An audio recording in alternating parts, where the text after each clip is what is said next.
and some of the Asian countries are highly, highly indebted. So the capital market in terms of debt, particularly as it flows into transactions, is one that is able to assist infrastructure development, it's able to assist the real estate, because real estate and infrastructure are debt related or are debt linked. So when you see on the first slide we said interest rates are falling, is because we are looking at what level do countries begin to afford debt for infrastructure. Because we would have seen post-COVID or just before COVID, many of the countries that couldn't afford, Zambia was one of them, where the debt holders are beginning to repossess invested corners, the assets that they would have lent money on. There's debate here in this country around the standard gauge railway in terms of the financiers that are becoming very skittish around the money that they would have paid or whether they need to invest more money. But it's not about money. It's about what that money produces.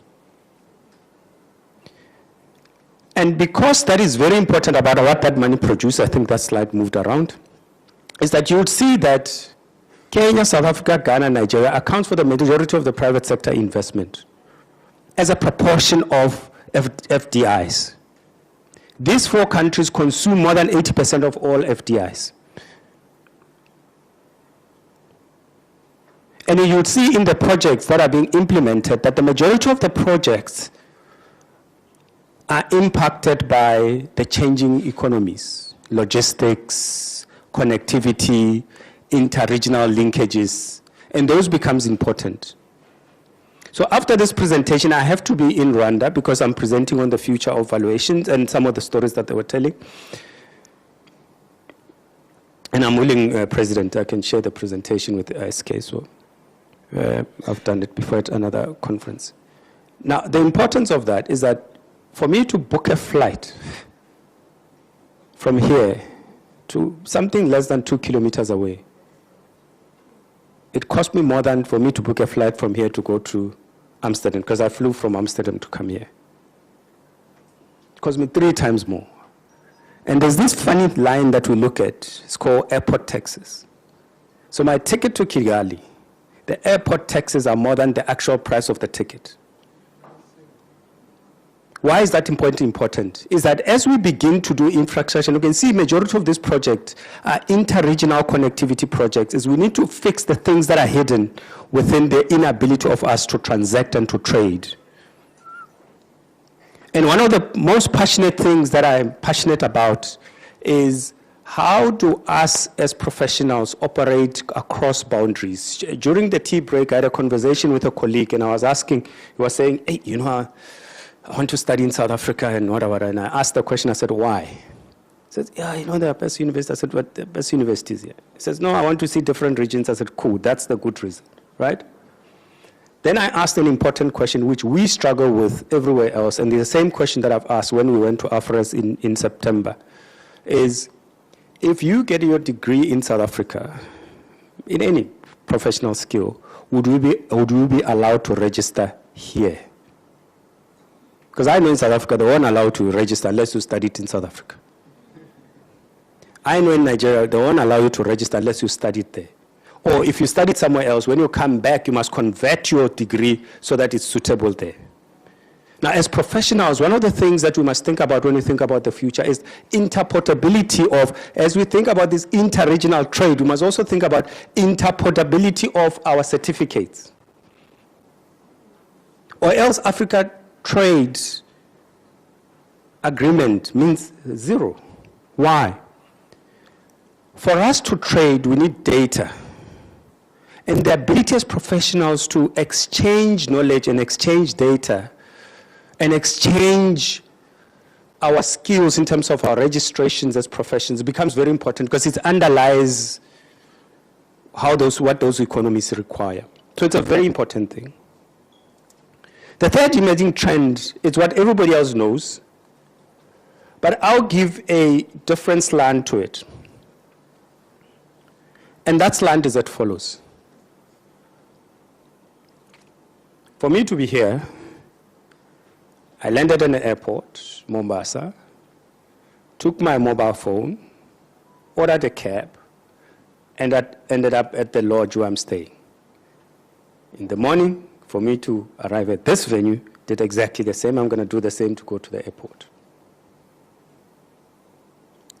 Unfortunately, if I arrive in Botswana, I can't do the same. I either have a number in Botswana where I know somebody, or there's a cab at the airport that I can ride. Sounds weird. Why is that? Is that if you look at the competitiveness index that was released 2 weeks ago, the top 5 countries that are considered highly competitive on the continent, number 1 on that list is Kenya. Number 2 is Botswana. Right? Number 3 is Ghana. Number 4 is my country. Number 5 is Nigeria. They've added number 6, Namibia, and the reason why they've added Namibia. Now look at the population of those countries. Namibia has got a population of only 1 million people. Botswana has got a population of only 2 million people. Now that's why I was making the point, that the consumers within that economy dictates the productivity of an economy. So the ability for me to transact and to arrive in this country, to move around, take it as a very simplistic thing, but it's very important. It makes you competitive as an economy. And you'll ask, why is Botswana number 2 if they have such challenges? No, they've got beautiful elephants. Maybe during tea break I can answer that question. But what we estimate is that as we sit today, 46% of shopping that is done, only 46% is done through a physical store. That means 54% is not done through a physical store. Now, the statistics in this country are different. The statistics in somewhere else might be slightly different. But that dictates what space is used for. Because if you have built a shopping center or you have built a shop where only 46%, if you have 100 customers, only 46 rocks up, it means you have to figure out a way, what do I use with this space, more than the fact that people are not pitching up for it. And some of those things I think they were spoken about. I'm not going to repeat that. Buildings are no longer about functional space. They are now about human interaction. So your typical supermarket is more than a shop.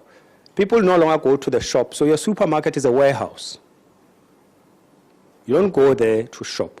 You go there to fetch things. When you grew up, we used to go to the shops to hang out, to do all sorts of things. Now, what we do more is that we order stuff and then we use the space for us to interact with other humans. And that is growing, right? And what that means is that people start demanding much more safer, healthier lifestyles. It means the space have to provide for that. And that talks to the climate resilience, is that the things that we used to do, we can no longer do the same way. Now, most people, and I'll come to this point when I talk about technology, right? Most people look at millennials as a consumption block. And there's this word where everybody says Africa is endowed with young people. And you'll see when I talk about geopolitics, you'll see that that endowment is a problem by itself, because we have not figured out what to do with that endowment. Let me give you a practical example. So in 1994, when South Africa got liberation proper, they created a program called Reconstruction Development Program. And as part of that program, you could put your name on the list so that you can get housing. Because during apartheid, black people are not allowed to have housing, right? That person in 1994 today is 61, because it's 31 years ago. I can tell you that person is still waiting for their house. That person in 1994 was a youth, unemployed because of apartheid. That person today is 61, unemployed, without a house. So the dividend of youth, it's only as useful as what you do with it. So if we don't deal with the dividend of the youth that we have today, that youth will be 61, no job, no skill, no house. Because we see it as a statistic. Right. Right now, 45% of all real estate buyers are youth, or millennials as they call them.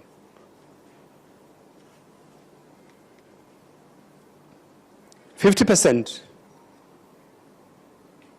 of home ownership is women. And this is the world statistics. We've tested in South Africa, it's sitting at 57%. I didn't have the time to do the statistics here.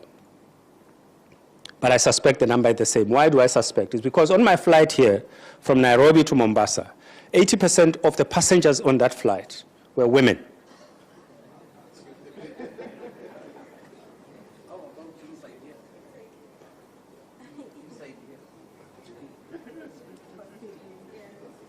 More than 50% of people in here are women. Now, what does that tell you? It tells you that not only your social patterns have changed, but your consumption patterns have also changed. But the way that we structure ourselves as if we're in the 1980s. Now, I don't have to go and do a statistic. That's a simple indicator. It's like a dipstick of this number to say, if I look at this room, close to probably 60% is women. So it means that even if I take that dipstick into a real environment, you're probably going to find the same. It's an important indicator. So as a futurist, wherever we go, we observe patterns. Because to build scenarios, you must understand patterns. So this airline exercise was not an exercise in vain. It was an exercise of an observation of patterns. Right? And I can tell you, if you walk around during lunch, and I'm planting a seed in your head, you are likely to be served by women more than being served by men. So what that means, it means that 5, 10 years from now, most of us as men have to change the set of skills that we have that we think we don't need, like child rearing. Because the likelihood is your female spouse would be the one who's a provider than you as a male spouse. It's a very difficult acceptance that you must make. Now, technology works the same way, climate change works the same way. It says the things that you think you knew have shifted, because technology doesn't replace, it shifts things. And I hear many presentations when it says, no, technology is taking away jobs. No, technology is not taking away jobs, it's shifting jobs. Take a simple function of a lift. Many years ago, if you want to get to a lift, there was a porter that stands at the door and says, welcome, sir, madam, get into the lift. You get in, he closes the door, pull in, press the button, and it goes where it goes. It was automated, it doesn't need him. You as a person, you can close the door yourself to whatever, because there's buttons that were introduced in the lift. Fast forward today, when you get into the lift, you don't even have to press the floor where you're going. Before you get into the lift, you choose, you tell the lift, and the lift takes you to the floor where you're going. The function of vertical movement still exists, but the way that function is performed has shifted. So technology doesn't take away, it shifts things. The function of taking pictures still exists, but it has shifted to a phone. So what that means is you now require new skills to perform the same function. It would mean that us as professionals will require new skills to perform different functions. And that, for me, is the story of climate change. Because I wouldn't want to repeat what you probably read about, you know about floods, you know about that. But what I know is that the construction methods that we're applying, the insurance product and the way that we think of risk has to shift. Or else it will be a problem. That means municipalities, building codes. We have building codes that were written in 1976, 1960 something, and those building codes are still the same, and they still insist on building in that particular fashion. The way we deliver infrastructure, to drive from the airport to come here, there's a nice freeway that is being built, beautiful. But you look at the construction method, the way in which it's planned to be delivered is the same way that it was planned in 1984. So a trip that if I do Google, it says it will take me 20 minutes, that trip took me an hour and a half. Right. And that talks to zoning. And I'm left with about three of these trends. On the housing market, they've spoken about it. What I just need to mention is the black spot, the demographic dividend, that ages between 20 and 34-year-olds is rising rapidly, but majority of them are renters. They don't want ownership. They're not interested in the burden of ownership. Then you've got the 60 plus who also don't want the burden of ownership because their kids have moved out, now they're left with this house or this farm that they now must have money to pay for it, they don't have enough money. So what happens is that you are now seeing two products that are becoming very popular. I saw there's a company here doing social housing. I can suspect that it's rental stock. Majority of it. Then you've got another product that is becoming very popular. It will be popular. It's popular in Europe. It's popular in middle-income countries. I heard somebody here says, you want to wish to be a middle-income country. If you're a middle-income country, you must deal with this problem of the 60 plus. That means old age homes. And then he talks to another real estate market, which is the health market, and we've spoken about it. This takes me to an interesting statistic, this statistic here. And I'm left 2 slides and I'm closing. Watch, when there's a company that does, I didn't want to credit them, so I left them out, because they're very sticky about their statistics, does a study on the most valuable real estate markets. And the most valuable, they measure it in 3 ways. 1 is the size of the market, 2, the number of transactions, 3, the volume of transactions, right? You'll notice that in 2016, the US, China, Japan, United Kingdom, and India were the most valuable because there's most transactions, most value, and in terms of both individual transaction and volume of transaction, and also the value of the transactions. But look what is estimated in 2033. 3 countries, if not 4 countries, have disappeared from that list. Not because they don't exist or the country is smaller. It's because the world has shifted. Now, I have seen, and you can observe it in your own professional. There's a slide that I've taken out, but I'll share it when I share the other slides. It's what are the top 10 real estate companies in the world? The top 10 real estate companies in the world, if you go and do that statistic and dig it deeper, 9 of them operate on this continent, and 9 of them have moved into this continent in the last 10 years. Knight Frank, CBRE, JLL. But then I did the statistic opposite. I said, how many real estate companies, and I did the statistic further and says, how many food franchises, anything, just pick anything, that is made here on the continent that operates beyond the continent or across the continent. How many of you know a brand called 𝐓𝐚𝐭𝐮? By show of hand, 𝐓𝐚𝐭𝐮, there's 1. 2. How many of you knows chicken dust? It's 1.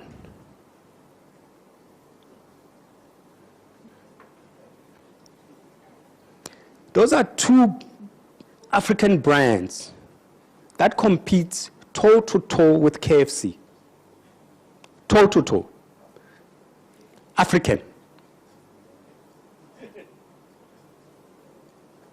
But I come to Mombasa, the first thing that I see is KFC. No, it's not a criticism. Is that somebody made a comment, and it's a businessman who says, Americans, Europeans, and Chinese build locally for the world. And I'll let that sink in. They build locally, but they build for the world. That means when they solve a problem, they solve a local problem, but they solve it knowing first day when they solve it that this problem must solve that similar problem anywhere else it can exist in the world. That's why the products are everywhere. And I'm going to close out with tech, and we're done. And the statement I want to make around tech is differentiate between fact and facts. What do I mean by that? Is that we are living in AI. AI is not coming. Take the example of a lift. Take the example of escalators.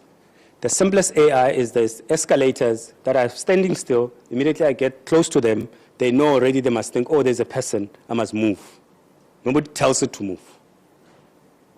It's got enough information to know that it must move. That's AI. It's artificial intelligence. What we are living in, that was automated AI. We are living in generative AI, which is ChatGPT, that it can now communicate. The previous AI was just doing things. Now the AI communicates. The next AI, which is machine learning, is I can respond to you.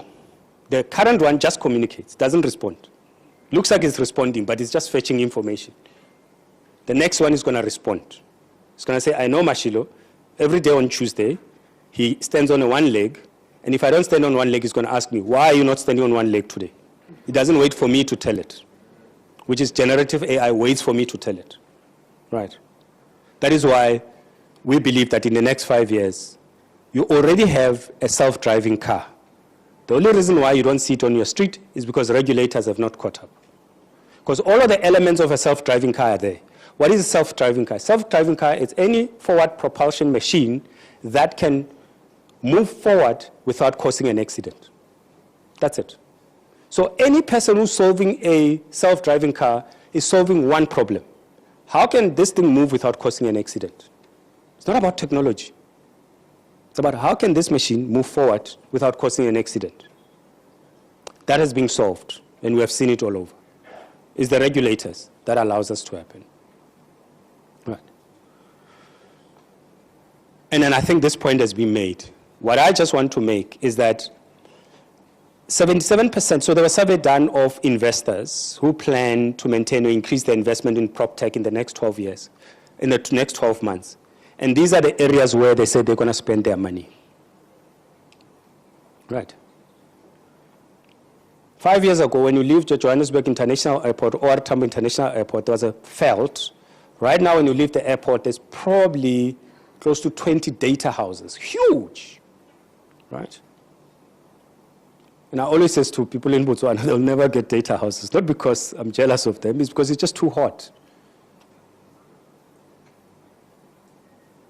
You know, those things need very cold, unpredictable weather and all of these funny things, and they consume lots of water because of air cons and lots of electricity.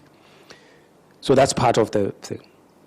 We've moved from omni-channel to meta-channel. What is omni-channel? Omni-channel is I can use the app to order my cab. Multi-channel is I can use the same app to order a cab, order food while I'm in the cab, and talk to my friends from the same app and do everything else. That's meta-channel. And we have moved to meta-channel. So your Uber app right now can do almost, including ordering groceries, even if it takes you home. The same way that all of a sudden Instagram is no longer about taking pictures, you can now phone people, WhatsApp does the same. It's no longer just a single channel where you send messages, you can call, you can video call, that's meta-channel. Right. Finally, governance. And then I'll finish. I spoke about the connection, not capacity. The new measurements of buildings and assets is no longer about revenue. It's about sentiments. So if your measurement of the performance of your building is how the building gives you revenue, but every time I'm in your building, I get sick because the aircon doesn't work. It means the human environment with that building, irrespective of whether the rent is cheap, is not good enough. If I can't interact with people in your building, the building is not good enough. That is why you see new buildings, when they build them, they start incorporating human relation things in the building. Because the measurements of buildings is no longer about the functional space, it's about the human space.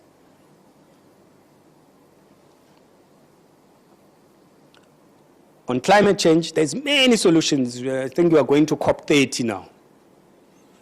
And from COP16, we've been fighting about who pays who, what, how much, where. And next week in Durban, there'll be floods. And I'll just leave it there.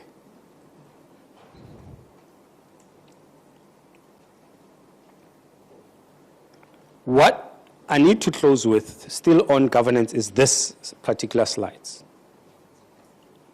And I'm going to focus on the last 3 points, or the last 4 points.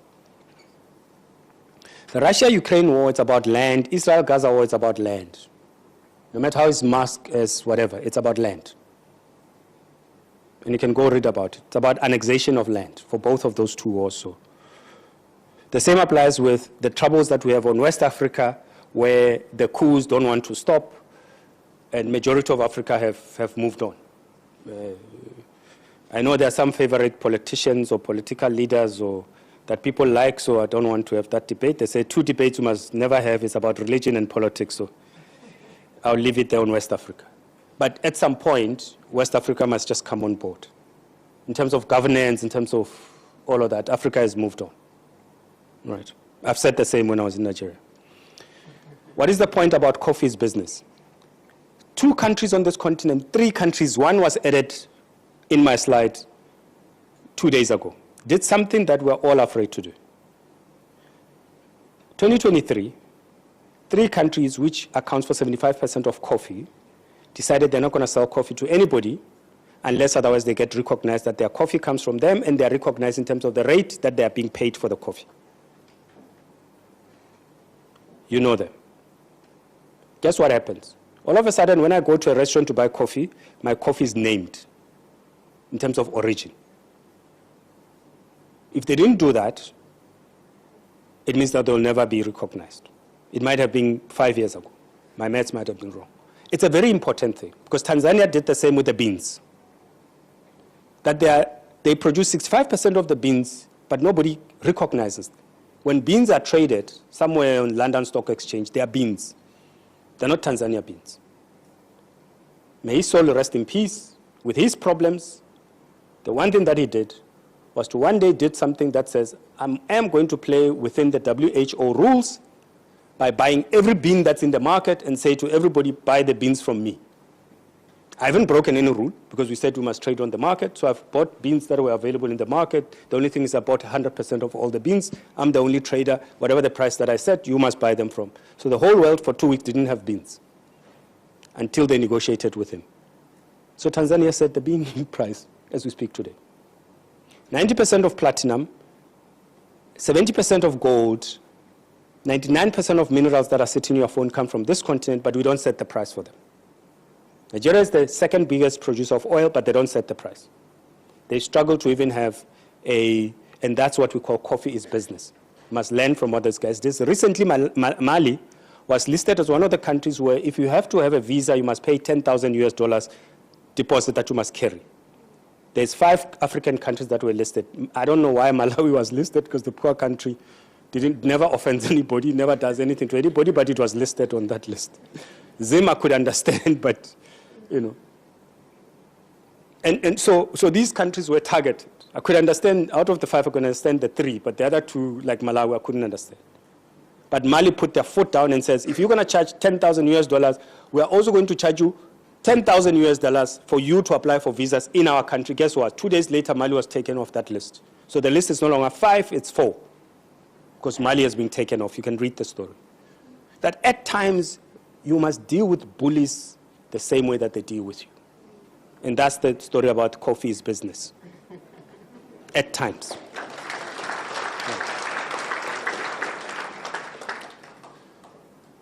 The end of liberation godfathers, and thanks to this country, and thanks to the Arab Spring, that's the point I wanted to make about the youth dividend. It recently happened in Nepal. I was supposed to go to Nepal, but I couldn't go 2 months ago because the same thing happened. They call it the Gen Z. It's not the Gen Z. It's because people are tired of what we call liberation godfathers. It happened in Madagascar recently. You might not like the format in which it happens, because young people are young people. But it will keep happening if we don't fix the things that we don't want to fix. Hence my point around West Africa. That it will happen, and it will keep happening. So we either shift about the last 2 points, or else that third from the bottom will keep happening. Because that third bullet before the bottom is influenced by what happens with those 2 at the bottom. Most of the time. All right. And we expect that that third bullet from the bottom is the one that is changing. It changed, the Arab Spring changed how Arab looks today. Your stuff that you borrowed us the name Gen Z, Rise, has changed the way that everybody else on this continent and anywhere else in the world look at young people. And it keeps doing that, and another one will come. Ladies and gentlemen, this is my story. I don't only want to tell you problems and what needs to happen. I'm also saying there's opportunities. What we have learned about from this country, that is why you are number one on the competitive list, is that I was in Europe recently, and for the first time in the Netherlands, I've been going there for years. There's some board meeting I must attend there. For the first time, I went to a shop, and they said, "Sir, do you want to pay with money transfer?" I said, "What?" They said, "No, we've got this thing. They've got a name code. It's called NEDA. We've got NEDA. Oh, it's got a fancy European name." And when I look at this thing, it's just M-Pesa with a fancy name. And everywhere else you see money transfer, you must give yourself credit because it came from this country. This is what that point is about. It's that we don't have to follow the formula that everybody followed. We can leapfrog everybody else, particularly on AI. There are many things. I'm a valuer. I've got a big thing with the Green Buildings Council where I said to them, my grandmother built a mud house with a thatch. That thing is centrally cooled, cold in summer, hot in winter. I don't know how they do it. She's not an engineer. She built it in 1918, still exists. And I said to them, until you can tell how that bloody technology works, please don't tell me about European green building standards. I know there's Green Building Council, but they know my story. Until they can explain that, engineers, until you can explain that, don't just borrow people's standards. One of the things I like about this country, which came into my next point, is that it is one of the global leaders because in valuations, you are the first country that produced valuation standards. And you must not take that for granted. It's a very important thing. It's a very, very important thing. Because what it meant, and one of the things, the chapters in that standard is about land administration. And my fight with IVS is to say to them, yes, you are writing standards, but there's one thing one standard that I know you'll never write, but they will write it because somebody is going to write it and is going to give it to us, right? Is a chapter on, whether you call it, the standards of numbers, 500, whatever. Let's call it chapter number 800 or number 1,000 on land. How do value unregistered tribal land, community land? We are the only ones who are the expertise, and until we take that and write it, until the lion can learn to write, the hunter will always write the story of the lion. That's my battle with them. They know it. We've got a valuation conference. They come there every year, and I tell them exactly the same story, that chapter, we are the ones who are going to write it. If some guy writes it, and he's not African, particularly either from Uganda, Kenya, Nigeria, or South Africa, because those are the countries that have well advanced in land administration, we're going to have a fight for as long as we still breathe oxygen. I'm done. No, I'm done. This is the last slide. Thank you very much. I'm being chased. So I needed to make those 2 points. The rest have been made. To say we can quantum leap and we need to be able to be the leader in the things where we've got expertise and not wait for people to tell us what we need to do. And that's what imaging and we can see and we can learn from you. Ladies and gentlemen, thank you very much. Sorry. That was spellbinding, thought-provoking. I was wondering whether I should come and ask you or I will interfere with the inspiration. So thank you very much for that. And for that reason, we only have time for 3 questions. The President is saying we don't have time for questions. But is there any burning one? We can just take the one. Malembeka, please go ahead. My question is to the data man. Recently, I've been getting prompts for M-Pesa. I don't know if you've heard. And I checked, I had to Google, say, bongo, what is it? It's about casinos. How did they get my data? And it's very dangerous because you could be in the process of entering some payment, then this prompt comes, you're thinking you're paying for the supermarket, and it comes to you.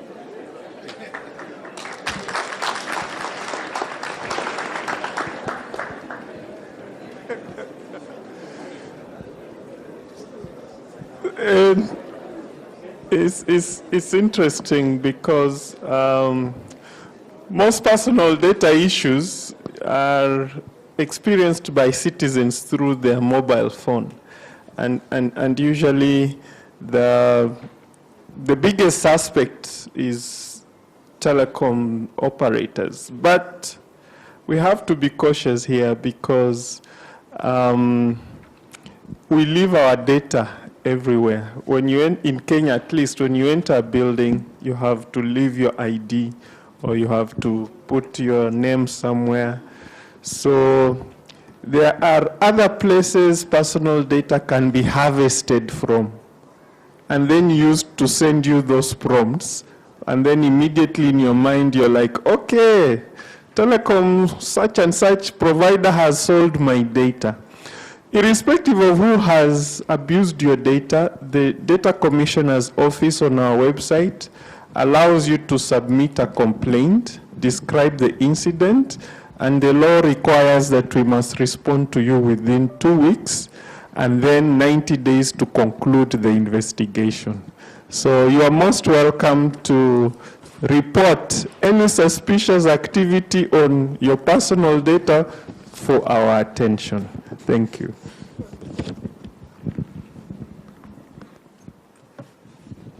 Thank you very much for that response.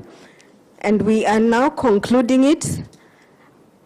We have to give an opportunity for our sponsors because without them we wouldn't be here. So we'll just give a brief one, very few minutes to Tatu City, 𝐓𝐚𝐭𝐮 Foundation, just 3 minutes each. And while they are making their way here, I wanted to request the people who have crossed international boundaries, probably use their passport, to come and help me issue these certificates. Dr. Shariz, please.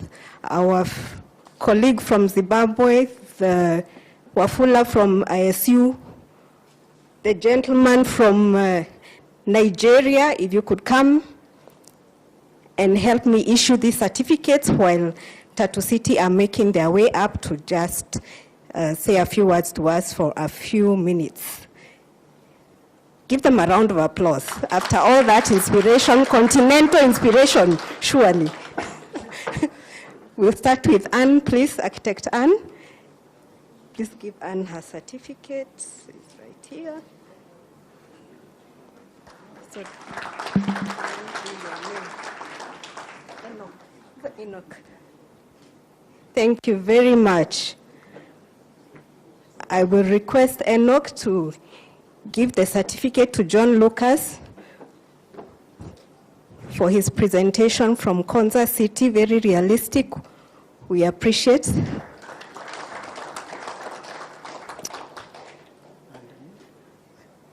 Wafula, our jirani, will give the certificate to John Walubengo. Wafula from ISU. What is your name? From Nigeria, from Nigeria. Abel. And finally, Abel from Nigeria will give the certificate to Mashilo. Thank you very much for that presentation. We are properly and truly inspired as Africans. Thank you very much. And now I welcome Tatu City to speak to us. 3 minutes, please. Thank you so much. Good afternoon, everyone. Well, I'll take 3 minutes. I'll try and maintain to that. So my name is Sam Njoroge. I'm the Deputy Head of Sales in Tatu City, representing this amazing project that we have in Nairobi on the side of Ruiru. So I don't know whether you can get that PPT. If not, I can just rush through. So basically, I know you'd ask yourself, who is Tatu City, who owns this project?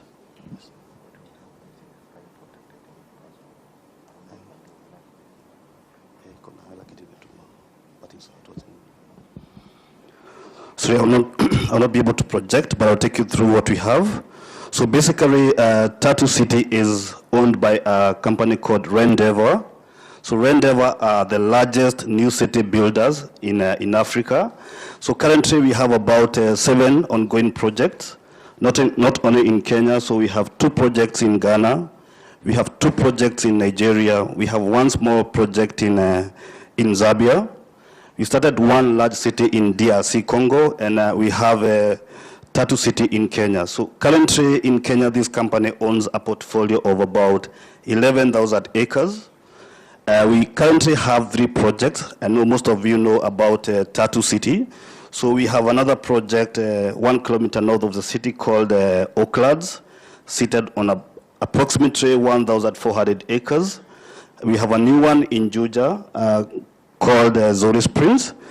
But I'll talk much more about Tatu City. So Tatu City is the newest city that we have in Kenya. So this project is seated on approximately 5,000 acres. And as you all know, what we can what you can get in a city, of course, we have different zones.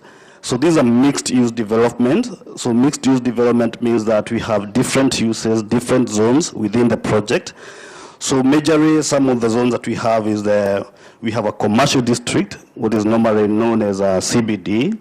We have an industrial park seated on approximately 1,000 acres. And we have residential areas, we have schools, we have recreational areas. So ours is an ecosystem that we could call, or we simply call, live, work, play environment. So you can get everything in one space.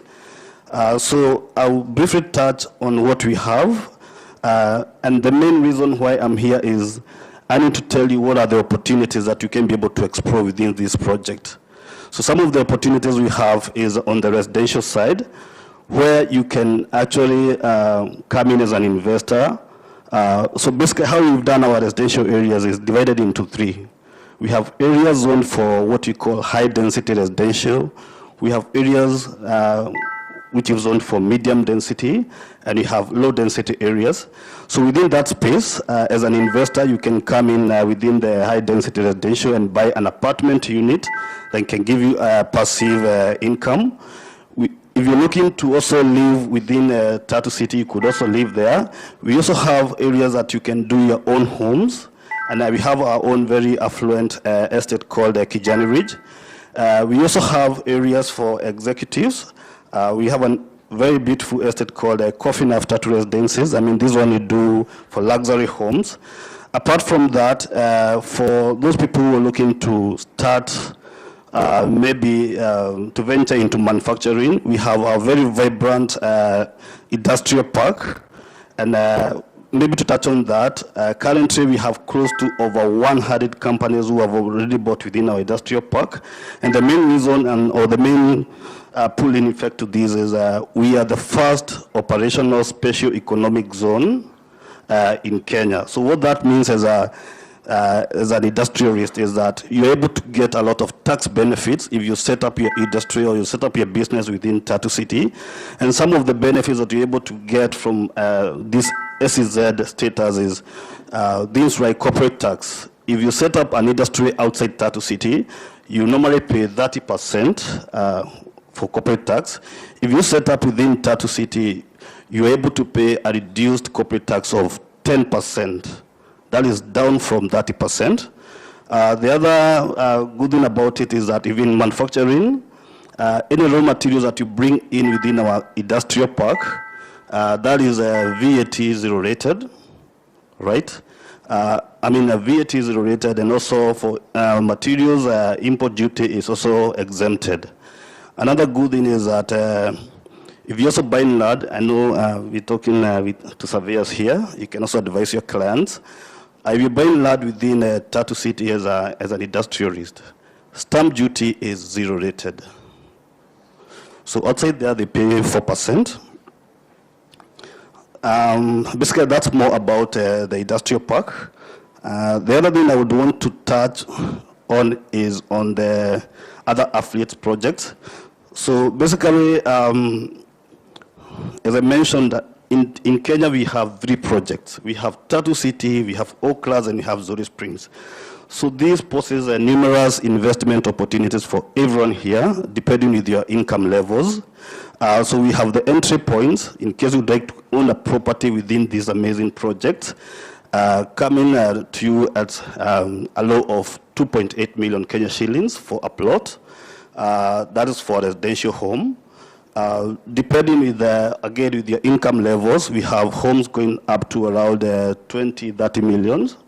So I mean, this is going to be a vibrant community where we are able to accommodate almost everyone in this room. So I think I was given 3 minutes. I've gone past that. Without further ado, I think the best thing I can do is to request you to pass by our booth.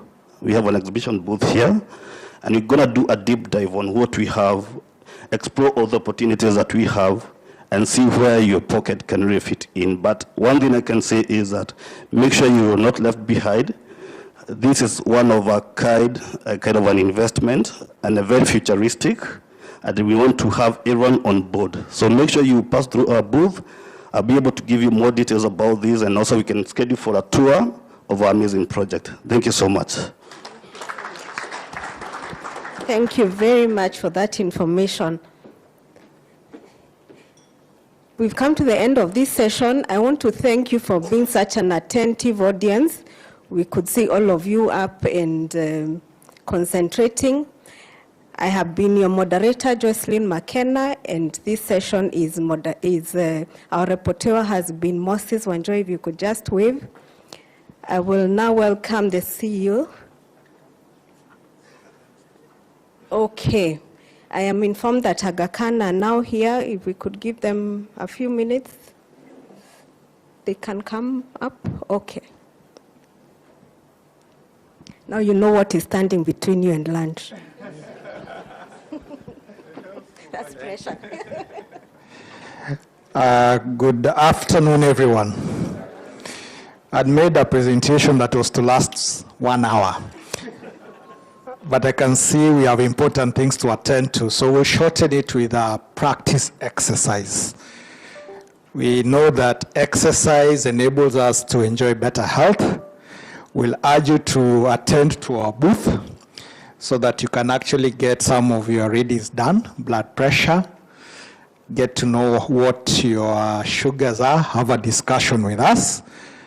So speaking to surveyors, I know the only thing that is similar between medicine and surveyors, maybe a bit of AI, but numbers. So I'll try to make this health discussion about numbers, and I want you to jot down these numbers. 0,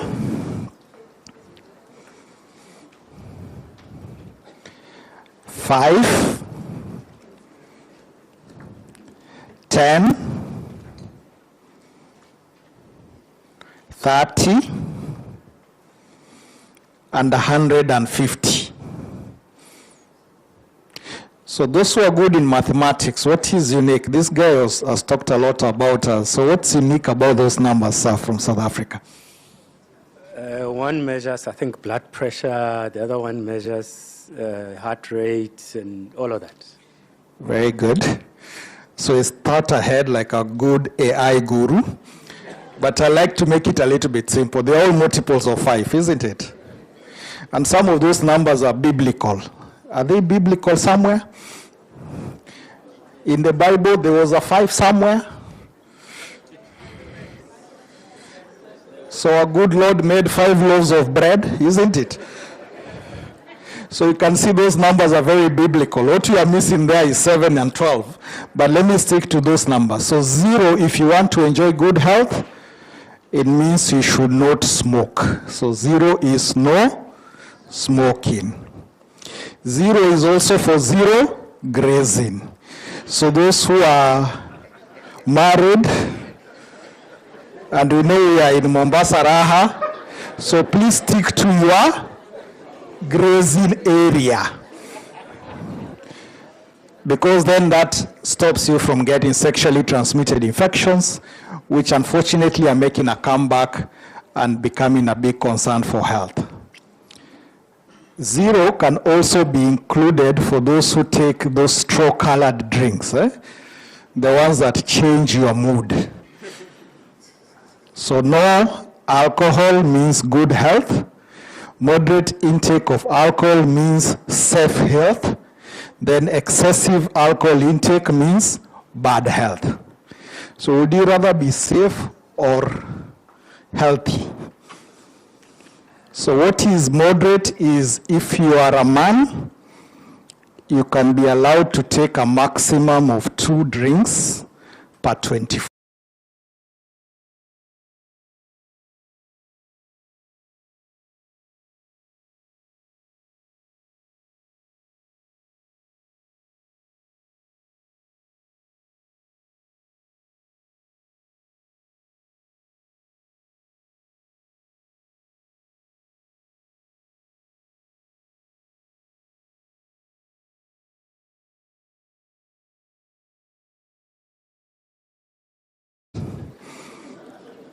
Or a tot of hard liquor. So our traditional beers, like we are in the coast region, like mnazi, we do not know whether mnazi is a wine or is it a spirit. So you better stick, it's a wine for those who are good connoisseurs. So you're allowed 120 ml to remain safe. But if you want better health, don't consume any alcohol. Women, the unit is 1. So there is no equality when it comes to health and alcohol for women. So we take half the quantity that men are allowed. And if you are a shorter man, you also move to the women. So the cutoff for short men is 5 feet or 150 centimeter. Ukijua uko 150 centimeter and below, you move to the side of women. Okay? So 0, just to reiterate, no smoking, no alcohol, 0 grazing. 5 is the amount of fruit and vegetables you should take. So you're allowed to take 5 portions of fruit and vegetables. So we divide this and say 4 portions of vegetables in a day and 1 portion of fruit. In the portion is the size of your fist. The only part that doesn't grow as you become bigger is your head and your fists. Everything else can grow. This part grows, but the fist remains you. So if you look at your fist, then you can tell how big I should be. If you have a small fist, that's your portion.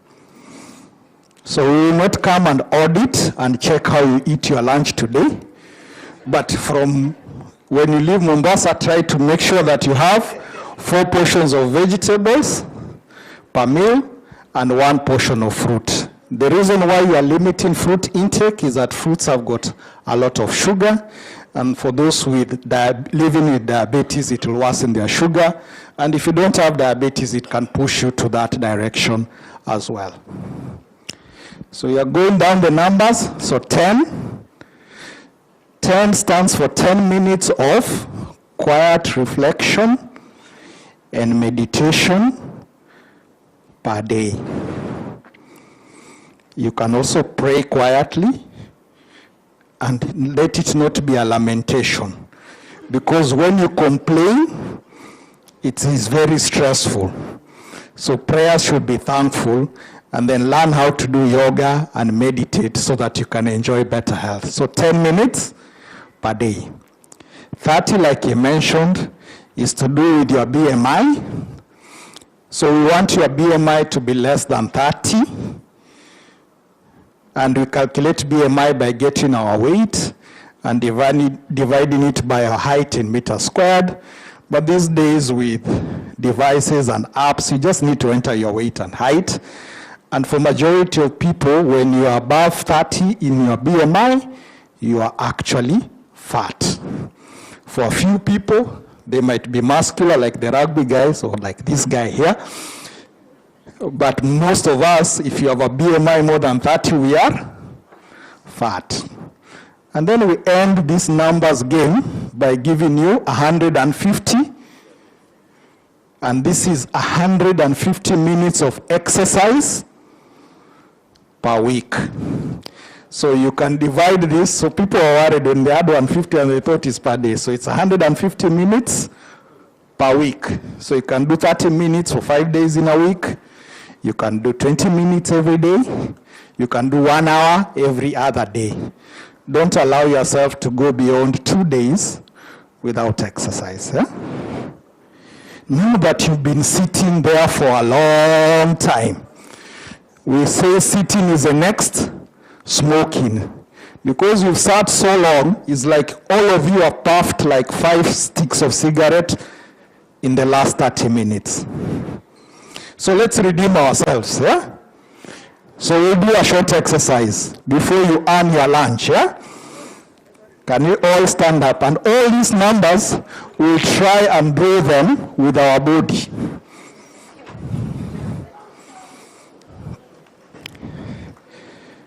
If you have a medical condition, you can have a seat. If you are contributing to a future generation, so if you are pregnant, you can also have a seat. But anybody else are not allowed. Men who have carried pregnancies like mine, we are also supposed to exercise. Not sit, to exercise. So we are going to do 0. So I'll demonstrate, and then you try to follow. So how do we draw 0 with our body? So we start like this. So 0.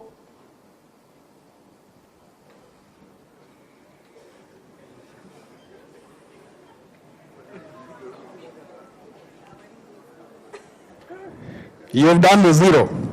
Very good. Now let's do 5. Eh? So 5 has got an arm like this. So we'll do like this, 5. Then you go down. And then we do. So we start 5.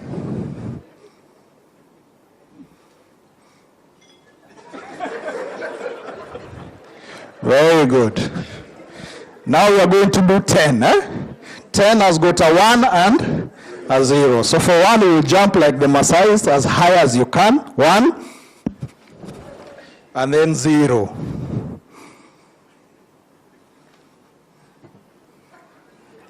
Very good. Then we have 30. So 3, we again start like this.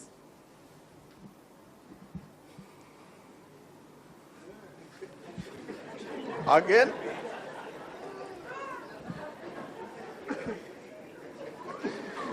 You are all very good Rumba dancers, eh?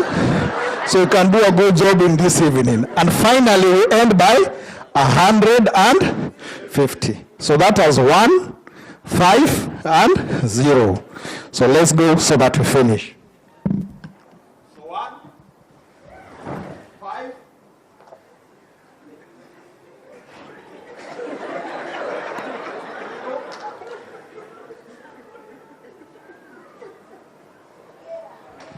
Very much.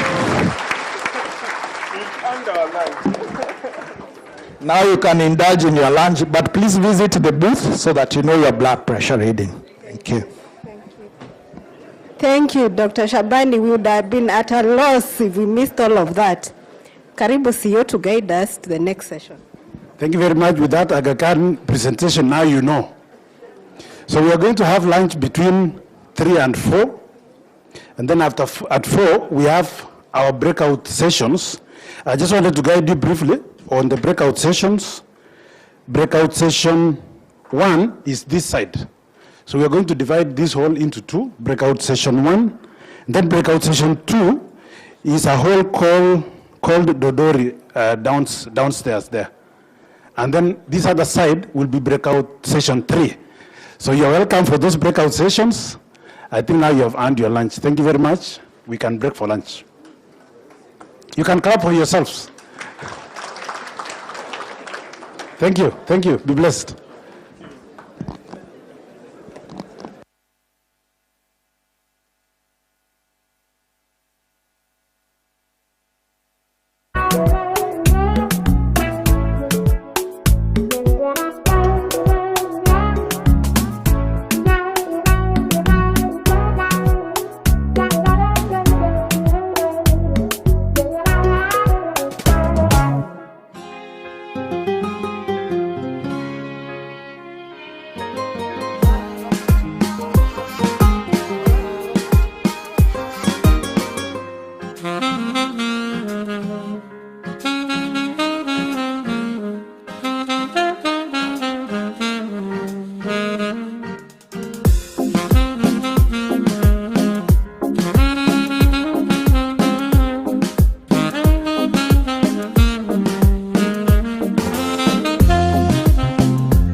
this. Make me fly like say I'm Aladdin. Come bring some kind melodies. Oh, mama, myself no do pass like this. So many things inside of my jeans. I slide down the beatings, the beatings.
your ginger, give me kokoro.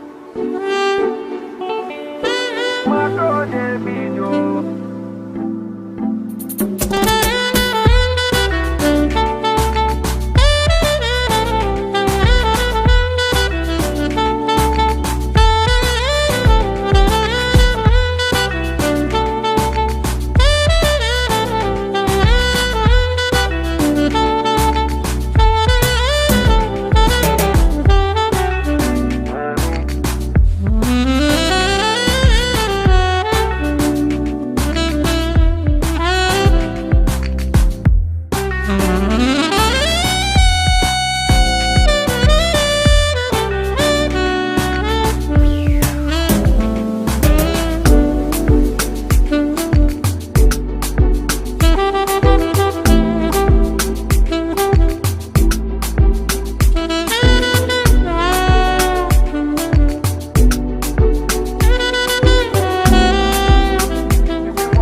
this. Make me fly like say I'm Aladdin. Come bring some kind melodies. Oh, mama, myself no do pass like this. So many things inside of my jeans. I slide down, DBTs, DBTs.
started and by President Eisenhower of US on a light note.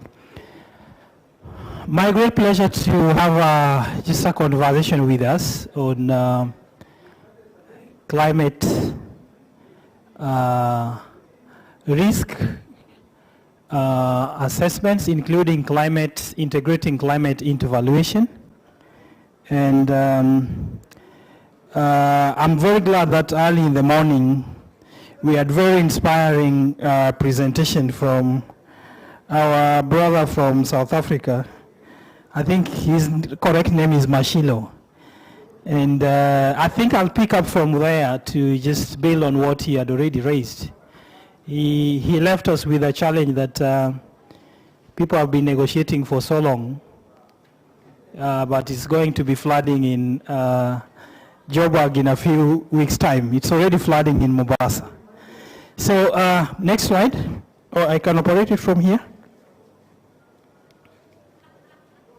My discussion will revolve around, as I mentioned, just figuring out how can we, as practitioners, landed professionals, integrate climate into valuation of properties and ensure that we are key part and parcel of delivering climate resilient infrastructure that are able to withstand the changing climate. So I didn't really look at figures specifically for the property in broad, including land, but I've just given a brief overview of why this sector is very important for us. If we're talking of the built environment in general, number one, we are looking at the built environment as a very critical sector in the economy in terms of contributing to jobs and also economic production of the country. And figures range. For Kenya, I think we have been oscillating around 10% for a while. And then the sector, as we are developing our properties, so if we talk of valuing the properties, some I know we have all different professionals, I think around 7 if I saw the ISK members. In one way or other, we interact with the built environment. And if these are the figures we are looking at, we consume a lot of resources which are extracted from land, virgin land. We process these materials. We have them into our properties. They become locked in assets in the properties. And at the end of it, we basically generate also waste that, if not properly managed, also contribute to climate change and other environmental challenges. So it's a very important sector to think about. But if we come to issue of climate change, I don't want to go into discussions of the definition, because I want to assume by now everybody understands climate change. Anyone who doesn't understand climate change? By a show of hands? Fantastic. So I can avoid that conversation about the definition.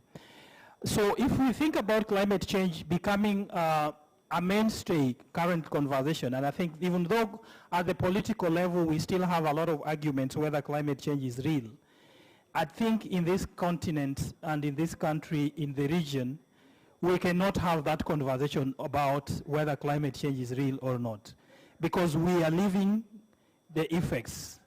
We may argue over the term if you don't want to call it climate change, but we know that our climate currently is not what it was, and we have to adjust to the realities. But if we think about the effect of the changing climate, human-induced change of climate, that is what we call climate change.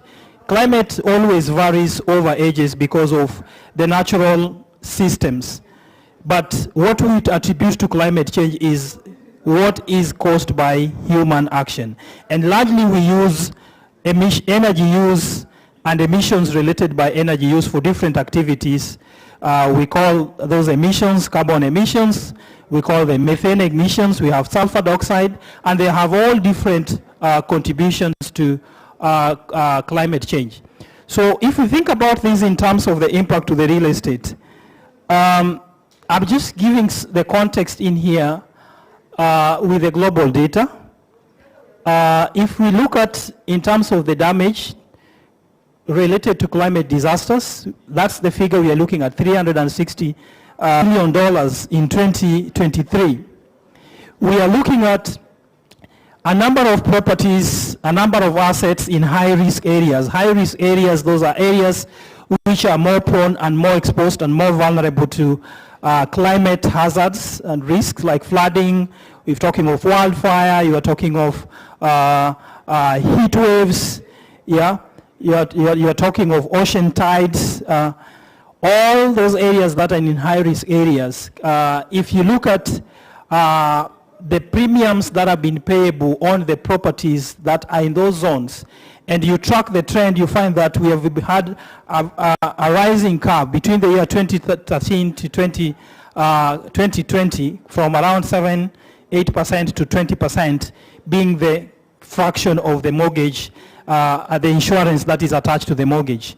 And then if you think about the stability of the market, the property assets that we are managing, the portfolio that we may be having, we are looking at a possibility of an increase of about 40%, reduction of 40% in the actual real returns that we are able to get from this property because of the climate change impact.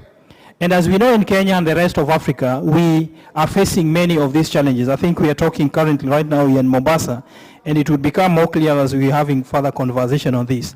Now, why is it important for us to think about integrating climate risk into valuation of our properties? It is first for the reason that I've said, foregoing, we are seeing those cases. Whether we're thinking of the value of the properties, the returns that we are able to get, we are looking at other factors, perception of the people and what others are demanding. But then if we look at our traditional way we have been viewing valuation, obviously I must make a disclaimer that I'm not a valuer myself. But I interact with valuation in my daily practice. So I may be making an observation that if it's not 100% correct, please, as landed professionals, you will excuse me for misrepresenting your noble profession. But this is my observation. If you think about the current valuation, why we cannot continue with the contemporary valuation in the face of the changing climate. Number one, to the best of my understanding, much of the valuation relies on historical data. So whether you are looking at, if I was to take, for example, valuation of this current property that we are looking at, it would score very highly with the current, the current valuation frameworks that we are using.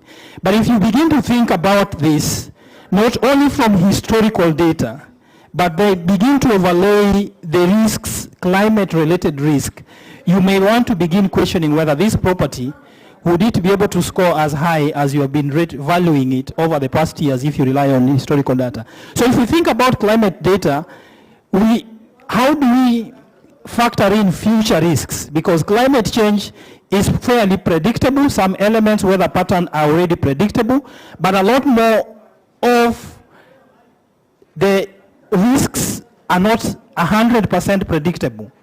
We cannot 100% be able to say that the ocean level will be higher by 0.2 meters next to the Pride Hotel. So how do you factor in those uncertainties? Yes, we know likely that then there may be a rise. That challenges our thinking. So we need to begin to think about including probabilistic, estimations as we begin thinking of valuing for climate change. Lack of standardized metrics. Some of us, of course, we already were uploaded by Mashilo. Sorry if I pronounce you wrong. That the country Kenya, we are already piloting, valuation of natural assets. We are pushing for payment of ecosystem services where if you are polluting, you are paying. So we already have certain, to some extent, application of climate risk assessment in valuation. But then the methods are very varied. They are not yet standardized. Then we have thinking about short-term investment horizons. And if you're thinking of climate change, some of the modelings we are looking at the impacts in the next 30 years, in the next 50 years. do we have our valuation methodologies actually thinking about the value, the return that we'll get from the assets that we are assessing in the year 2050, in the year 2060, in the year 2080? Or are we looking at, you know, the period that the financing is going to be active and when we are getting our return on investment? So then we need to begin thinking about short, medium, and long term in terms of our projections, beyond 30 years horizon as well. Then limited disclosure. A lot of information now is being demanded by investors because of their ESG commitments. ESG is environment, social.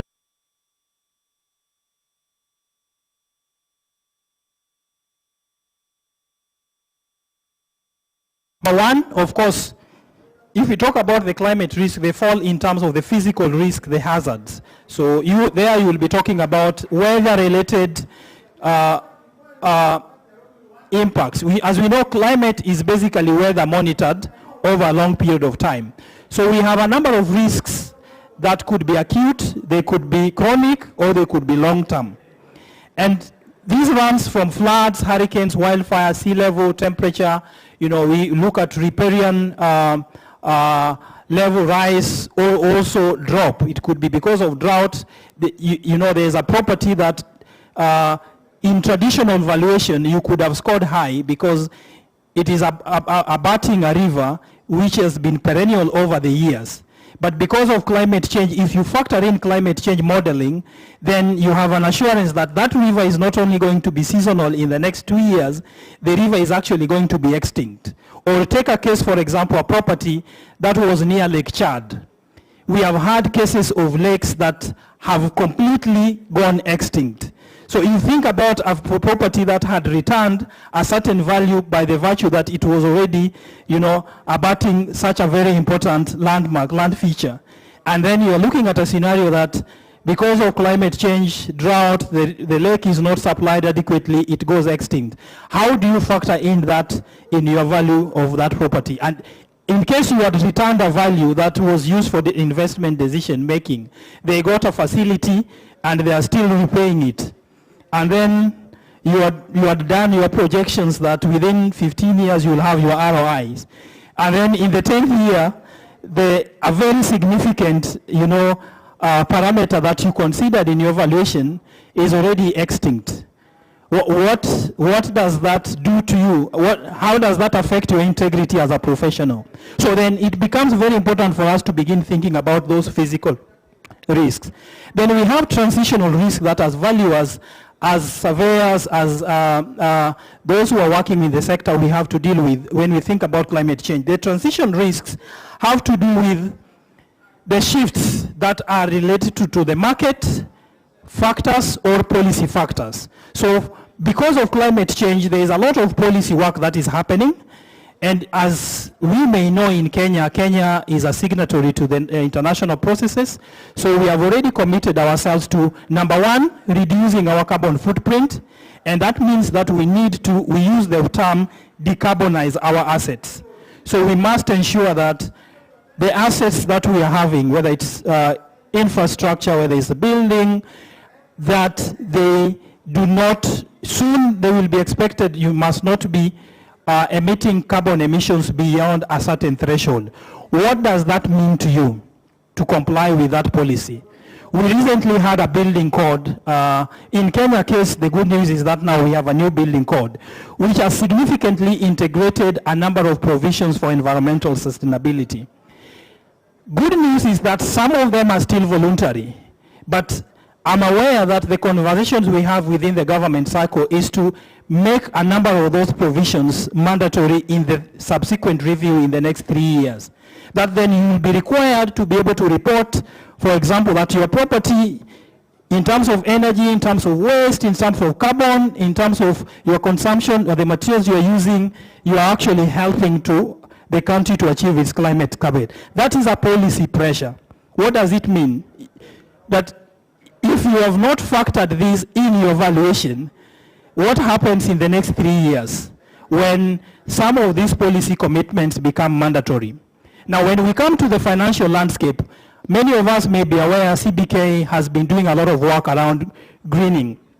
And the most recent policy frameworks and guide notes that were released includes, a framework for disclosure of climate risks. And this means that now our banks, financial institutions that are operating within Kenya must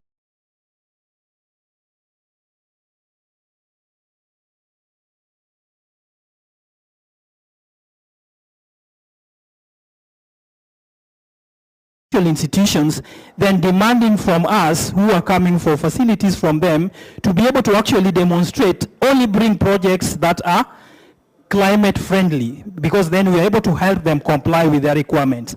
They have also released green financing taxonomy, which basically categorizes different activities that can qualify for what you would call green finance or climate related finance, and that allows you to attract subsidy and other incentives. So on one hand, the policy shift is able to shape valuation and how we look at our properties in two sides. On one side, you have a carrot, and the other side, you have a stick. But on this side, it is mandatory for you to demonstrate how you are, integrating the risk, how you are making the infrastructure, the portfolio you are handling resilient to climate hazards, and also reducing the emissions.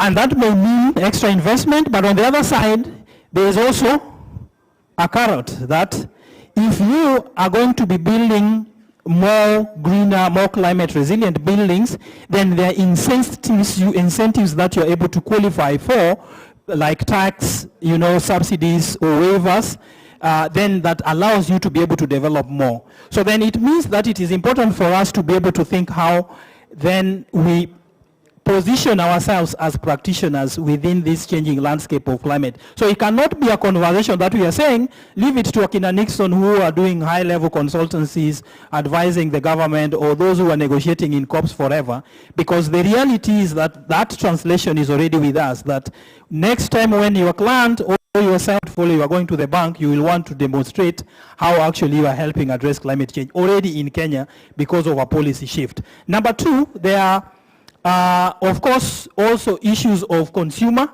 awareness, and I would just build on without belaboring so much. If we're thinking of many corporates, you go to a number of our private sector actors which are listed in the Nairobi Stock Exchange. They have only 1 year to be mandatorily reporting on their ESG, environment and social and governance commitments and performance.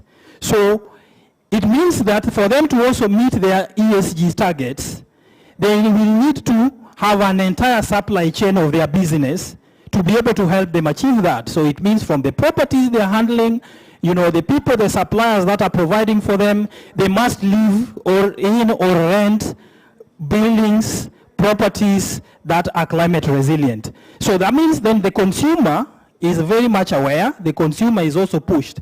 They are moving around and they know the incentives that are coming. What happens to occupancy challenges? If people are aware and we know that this building is not as healthy, then occupancy rates will be affected.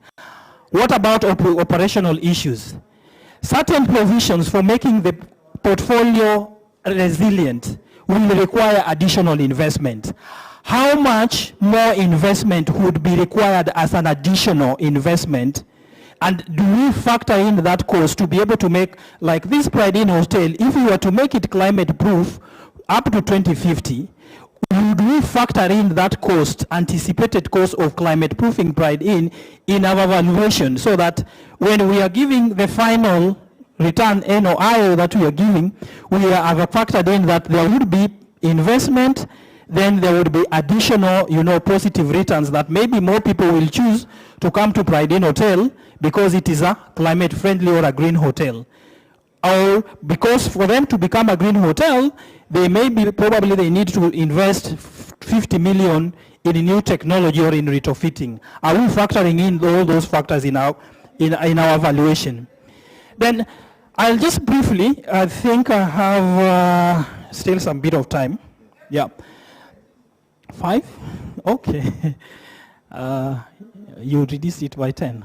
So in terms of procedure, if we were to go into valuation, how then do we go about integrating these climate risks into our property valuation work. I think in the interest of time, I can just summarize it in 4 steps. First, you need to map the hazards. Different portfolios, different assets in different setting, whether geographically, because of the type of also the asset may be exposed to different hazards. So first we need to know the land you are dealing with. Traditionally you are looking at the general ecosystem around the portfolio. You are looking at access to road. Is there a road? Is it a motorable road, right? But now we may need to begin looking at beyond. It's not just is it a motorable road, but is it a road that is going to be flooded in the next 3 years or so? So first we start with mapping the hazards. Then we go further to analyze how is the asset vulnerable to those hazards. So for example, we are in Mombasa. We can think about how many hazards.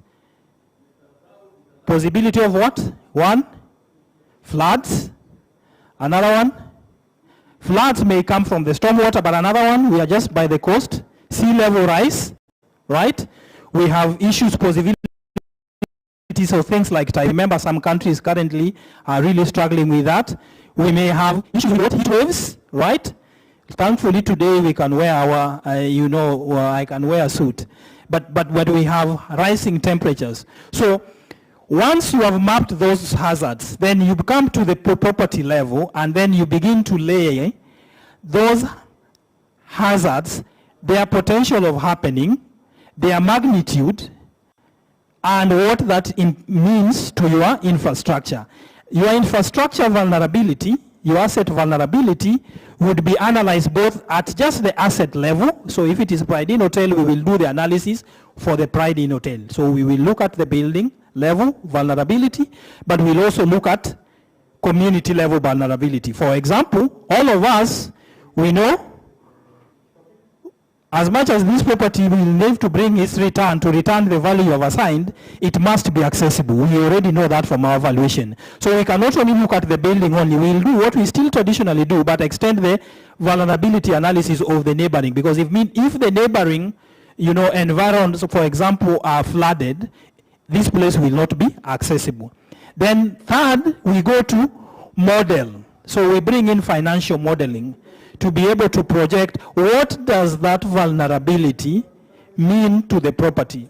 In terms of number 1, what level of investment may be required to be able to bring the property to the level that it can be able to bring the desired return on one hand. On the other hand, it would be what could be the foregone, returns that it could have yielded. Because if it is not climate proofed, if it is not made resilient, then the hazards happen, then it means the asset will have suffered damage. The cost of that damage, how will that cost affect the returns that it will bring? So you will do financial analysis. Then of course you also look at regulatory alignment, and this regulatory alignment obviously is number 1 at the asset at portfolio level, but also you think of how do you align you packaging that information with your standard reporting methodology, so including the IVS, and I think the colleague in the morning talked about that. There needs to be of the IVS.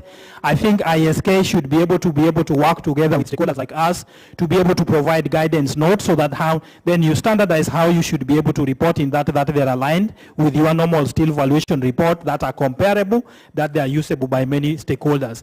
There are many tools you will be able to use in this process. You can leverage on many of the tools that you're already using from the GIS, and there are surveyors in the room. You will be able to use this data to be able to do the projection, number 1 on side in terms of analyzing the climate data, how that climate data plays within spatial scale, and you bring that to the property level. You will be able to look at other tools and guidance notes that have been provided, and I think in the scope of time I will not go into them one by one, including TCFD, and NGFS. NGFS is the network of green financial systems. And there are many tools, including you go to World Bank. I think when I share the detailed later presentation, I can be able to provide some of them for you to use for your reference. Then the data sources we are looking at. So I think climate valuation is an additionality to your valuation. So already there are normal standard data sets that you are sourcing as you refer to as you are preparing your normal property valuation reports, right? But we are saying now that you need to add all these other 5 layers of data. So for example, hazard layers. Like if you would, previously you would look at the building, as a valuer you might not be interested how deep is the foundation of the building, right? Traditionally, yes or wrong? As an architect or as a structural engineer, we may be interested. But now, you would be interested, for example, the exposure level, the foundation depth, because you are able to relate that if there is a risk for flooding or there is a risk for, wind, tsunami that is driving, where will it hit for example, the properties that we traditionally know that they return high value. And in most cases, they're also the most vulnerable. These are properties which are where? Near the oceans, on very high, good mountain with a very nice view. That is all people want to go to. We want all to come buy land by the beach, right? And because of all the traditional point, we know those things fetch. So mostly we normally just check around, it is close by the beach. But now you want to look at flood depth, you want to look at stormwater, road network, you want to know, okay, it's close to the beach, but how far? What happens if in the next 10 years, the water levels will have already risen by 300 millimeters? What would that mean? Then it is no longer as prime the property that you may have thought, unless you figure out the additional investment. Market data you're already collecting, rents, sales, vacancies, but the question would be, now, for example, if you're talking about vacancies, you may want to begin not only looking at the traditional sales and rent data, we may want to begin looking at, in Kenya so far, I don't know, we have not done, we're just designing a study now to be able to analyze occupancies in green buildings, climate-proof infrastructure, to be able to know how more are people, choosing this, how much premium are they willing. We know from other evidence that more climate resilient buildings attract higher premium, but by how much?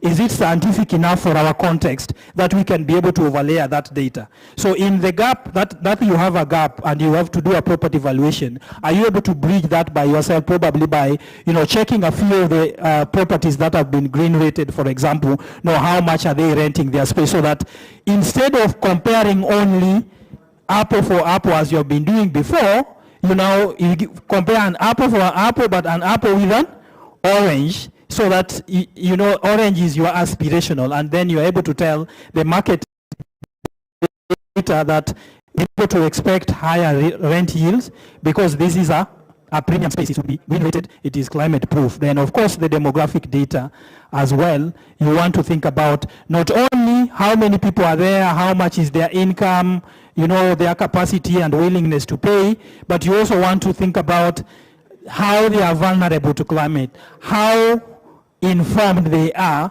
how they are able to make conscious decisions based on the climate risk they have. Then we have all those 7 steps, which is more a detailed breakdown of the 4 that are presented, which comes from mapping the risks, doing vulnerability assessment, and then you do your finance modeling, and then you of course think about the impact in terms of institutional regulations or institutional documentation, and finally the policy framework. Then once you have done all that, yes, you have your report and you have returned a value.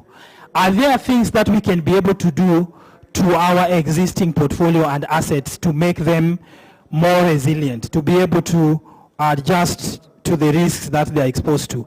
Yes, there are a lot of things you can do. From one side, what we now call in the climate space, we call climate adaptation and climate mitigation. So you can be able to implement strategies from, green building designs. You can be able to integrate policies, even at the organizational level, like tenant awareness. For example, you are an FM and you have a policy. You may not necessarily have to do retrofit, but you could start a behavior change campaign For example, around just saving water, turning off lights, because you know you want to do reduction of the demand of energy, you want to see how people are responsive. You may begin trying things like restructuring your leases, that instead of you as the property owner, if one of the tenants who are aware on a part of your portfolio wants to go green, wants to be resilient, they can be able to make that meant. So you begin thinking of things we call green leases, so that somebody can be able to have the incentives and the contractual, leeway to be able to make adjustment on the portfolio without them having to move away because you are not as green as they expect.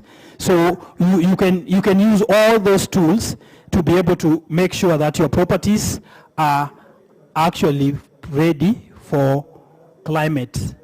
Then obviously many challenges still exist. I listed them as 3. Data gaps, still a lot. We have a lot of data in traditional valuation, but we don't have much data, as I mentioned, in climate valuation. Uncertainties I spoke about, and here we need to integrate both all the landed professional, leverage on all the skill sets and the tools that we have, including climate modeling, taking advantage of geospatial data, projections to be able to improve on the predictability of our modeling, and then also having standardized tools that we can be able to use across the industry. And I think here stakeholders, ISK can play a key role in working with other BMOs and stakeholders to be able to make that ready. So there are a whole portfolio of actions that we can take, either as individual professionals like valuers, ourselves, as those who are financing the properties, and also the developers themselves, and also government. And I hope that as we are going towards the closure of the conference tomorrow, Madam VP, I would strongly recommend that once, of course, also you are making those recommendations, that this conference also should be able to integrate those future, recommendations for climate proofing, climate valuation, as well as integrating the other future readiness scenarios that my colleague earlier presented in the morning. But I've left them there for details that you can be able to read. Now, I think I will stop there and allow you not to clap for me, but I will take questions. Makofi tena. It is good. Mmejua green building ni nini. Oh, you might find a value anafikiri green building name imepakwa rangi ya green. I hope sasa mmeelewa, si ndio? Thank you very much, Dr. Nixon. Tieno, we are very glad that you have taken us through the session.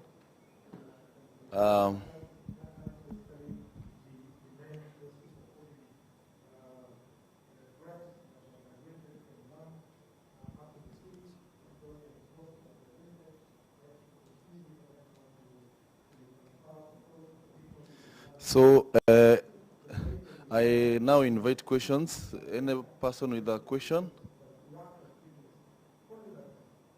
Right now you have the quick one architect. You're free.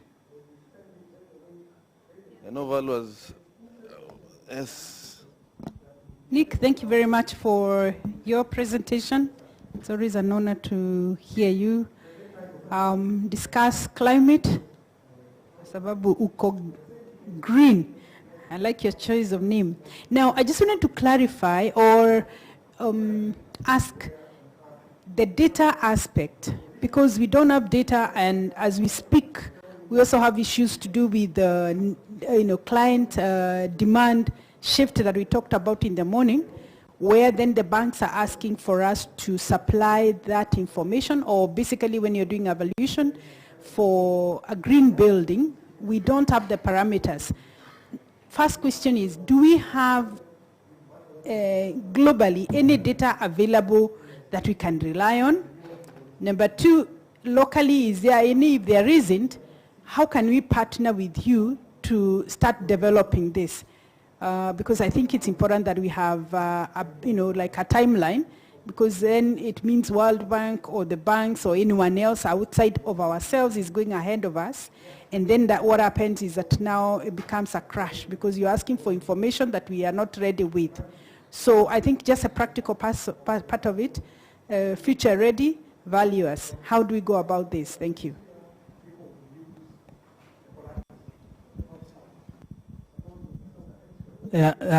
Thanks, Waliwaneli. Very valid question. As I am willing, actually keen that we work together on this part. There is data. In terms, international case studies, whether you want data in terms of climate, you want to put a case for climate proofing the portfolio. So there is some information from international case studies and very little bit from our local case studies in terms of the potential. But a lot of the data that we have locally is more on, if I do solar or if what we call mitigation, if I reduce my carbon footprint, this is what is going to give me. But there is not yet a lot more of modeling around if the softer things that will make us safe, like adaptation side, so that we can be able to strengthen. Then, in terms of what we can do to bridge, there is a lot more that we can be able to do together, and I'm very open. Both at 𝐓𝐚𝐭𝐮, we are very big on research, we do policy. I didn't highlight that the work that I'm just finishing currently for this Ministry of Lands is I've actually looked at all the policies and looking at the commitment and doing recommendations. So I'm very much keen, 𝐓𝐴𝐭𝐮, together with ISK and other BMOs within our sector, that we work together to bridge the data gap. And that is not only our BMO's issue, but is also academia. And Nelly, I think we can be able to leverage some of the stakeholders in the room here in the academia. They are doing a lot of research, but they are not doing targeted research. So even their information doesn't come to us. Number two, with your membership and the portfolio that you have, we can be able to agree on a pathway that within 1 year, let's be able to model XY properties. This is the information we look, and some of the information is already based on the data set that you have. What is lacking is analysis of that data to give it climate meaning. So that is something that we can be able to do when we work collaboratively, and we'll be more than willing to take up that immediately as a follow-up and activity that we can collaborate on the data. Lastly, of course, there is the other information, which is climate data. It is available. Like today we know the Met had given us advisory for the week. We all know up to Sunday that it's going to rain. Sindio? We have that climate data all over, and we have other sets of data, development approval data. But what is lacking is making sense of that data for our property. So what does ISK do? For example, Mombasa branch, when you receive the meteorologist department's update. For now, we don't care much about it. So what we are going to do together is to be able to get meaning in terms of working in the analysis to make sense of that data.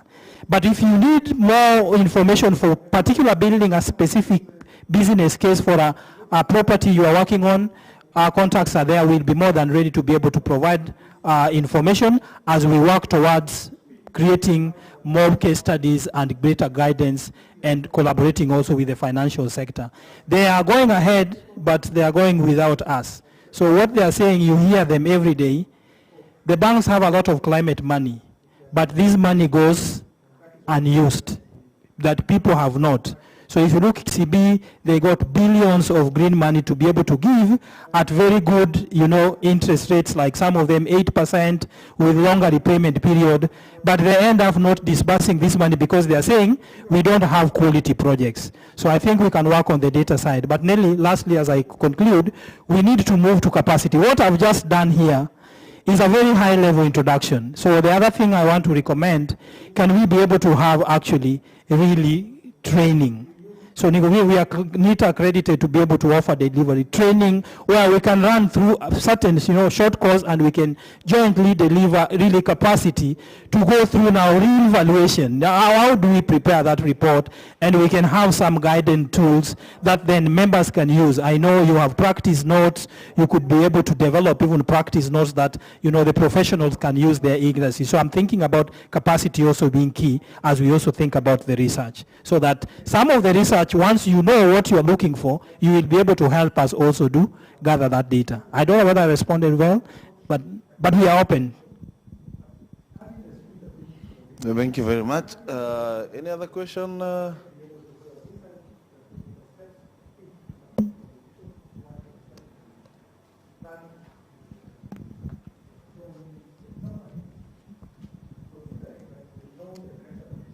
Just a quick question.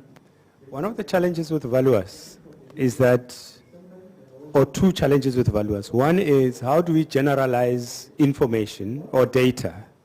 Because generally you find it in research, when you produce research, it must be generalized enough that it's applicable across the board. Although there's lots of data there, the weakness of most of us as valuers, we tend to make, comes the second question, we tend to make data very proprietary, and that makes us unwilling to share information.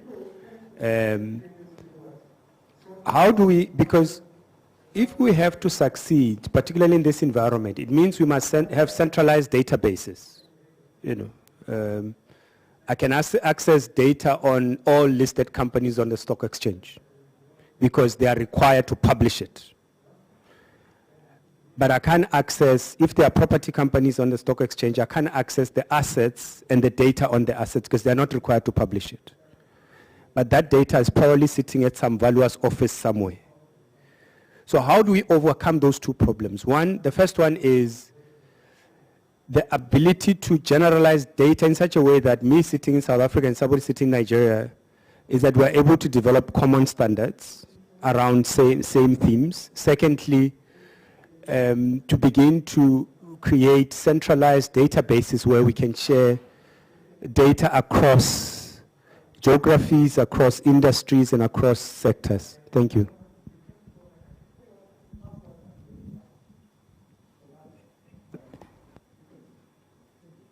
Thank you very much. If I may attempt to respond to the first question, amongst many options, I think my response would be, key would be standardization.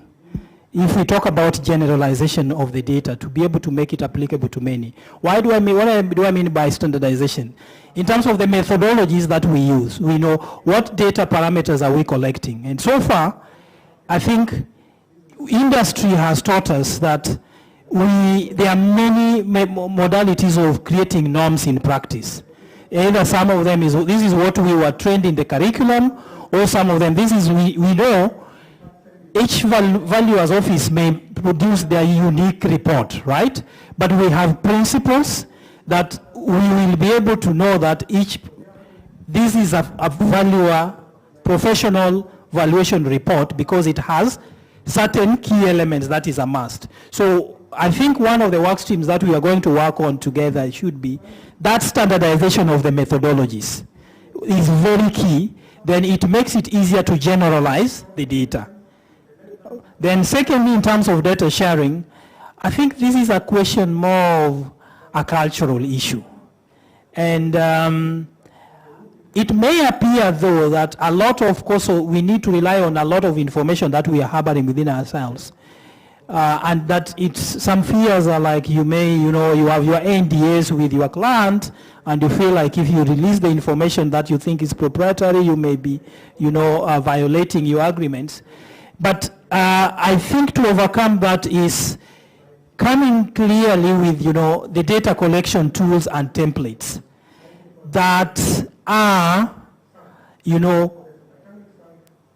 output oriented. So the thing, for example, let's say information like energy performance of your building, whether your building is green or not, that is information that facility managers have. And within a context of a standard, if we are doing a study with ISK, I don't need to know this is Pride Inn Hotel.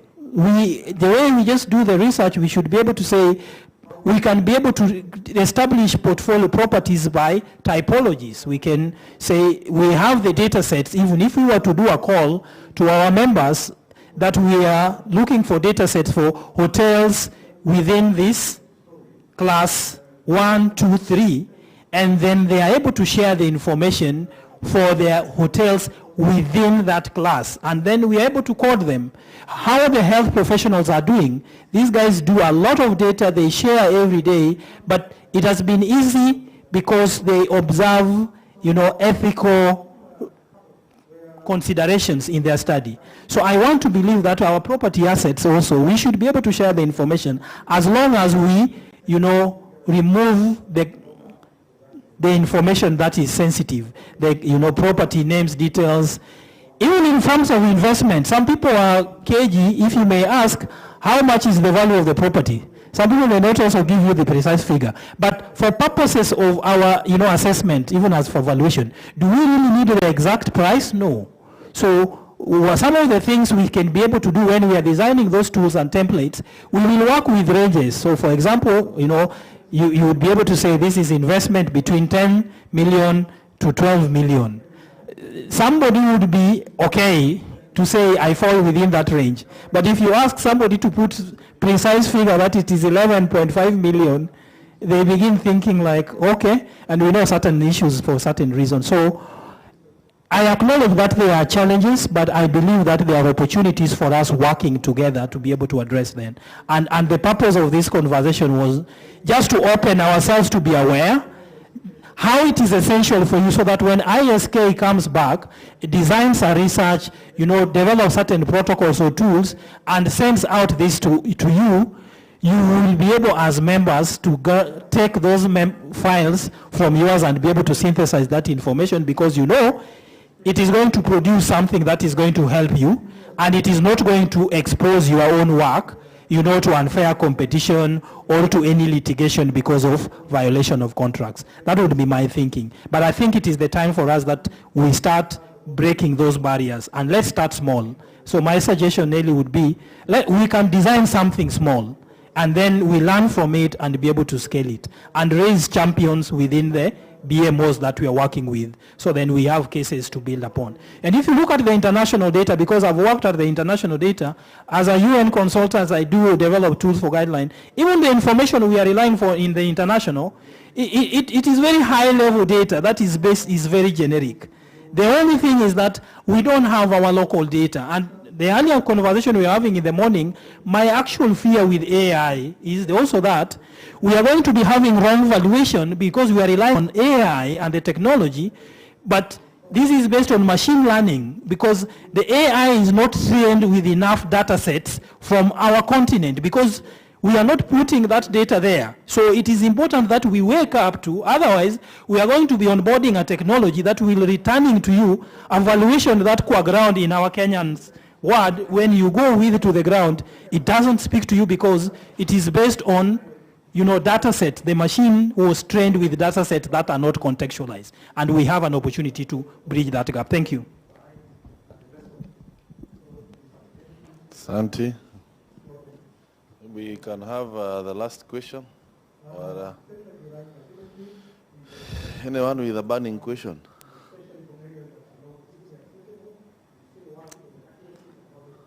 Thank you very much. At least you've talked about centralization of data. That is one of the major things that we are trying to work on.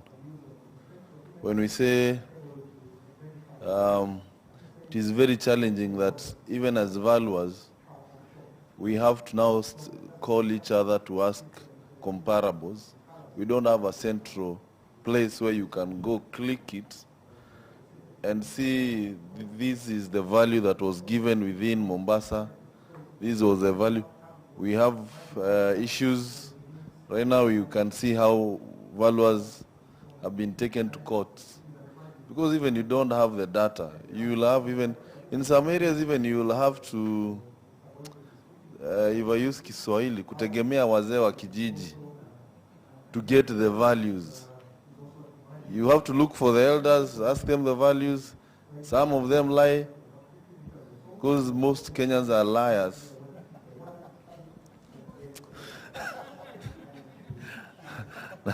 Na tusianze pale juu tafadhali, mimi sijataja mtu, but most Kenyans are liars.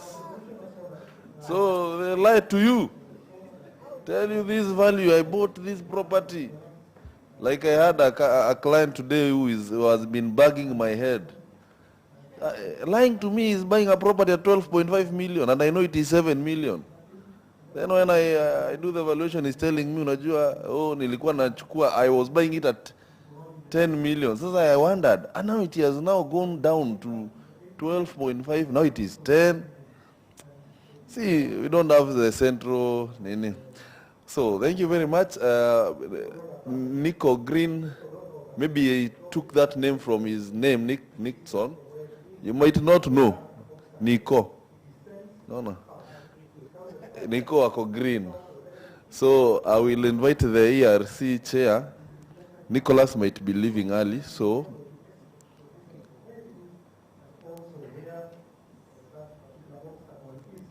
we have other gifts for you. So I will invite my chair here to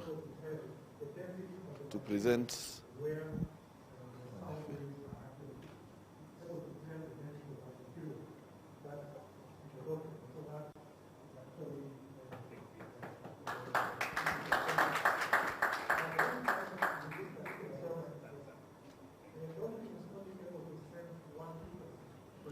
Thank you very much. ELC Chair, note about the trainings for ESG. You know, we have a challenge about that, even with some banks, like KCB stuff. So my next, I will invite next. The next speaker. Will be Strong Okwiri Nagila. He's from rural Kenya, head of facilities management.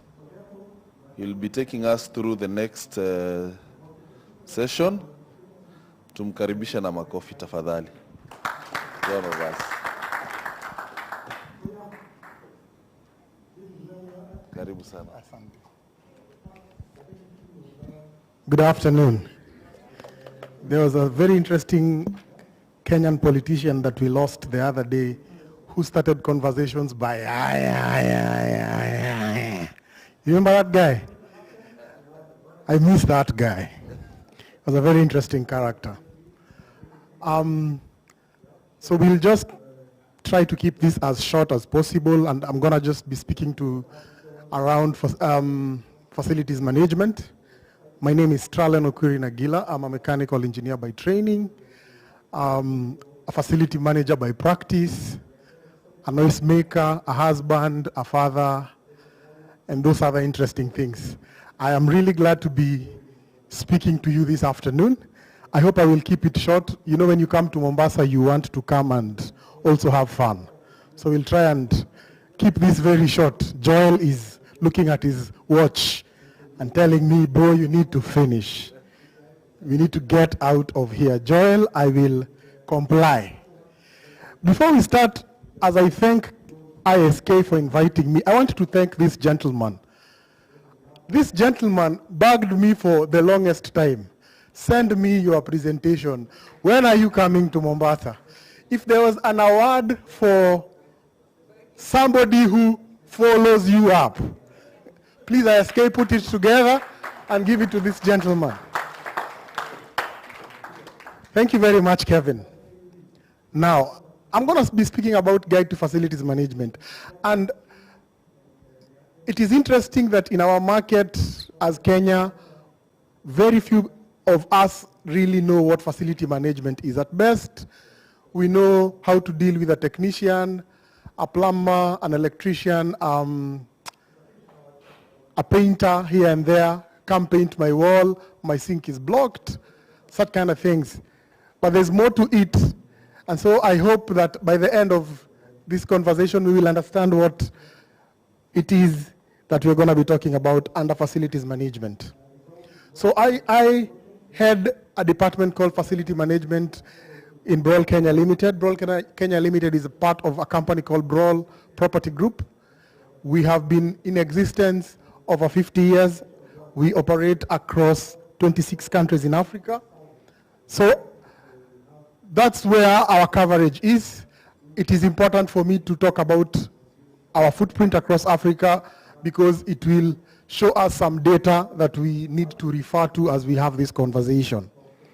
So part of the data that we are looking at is this is what we have been able to collect over 50 years since we started. So BROL was established in 1975 in South Africa. Currently, we manage about 44.5 million square meters of space. And that's very interesting data across. I'll just skim through it.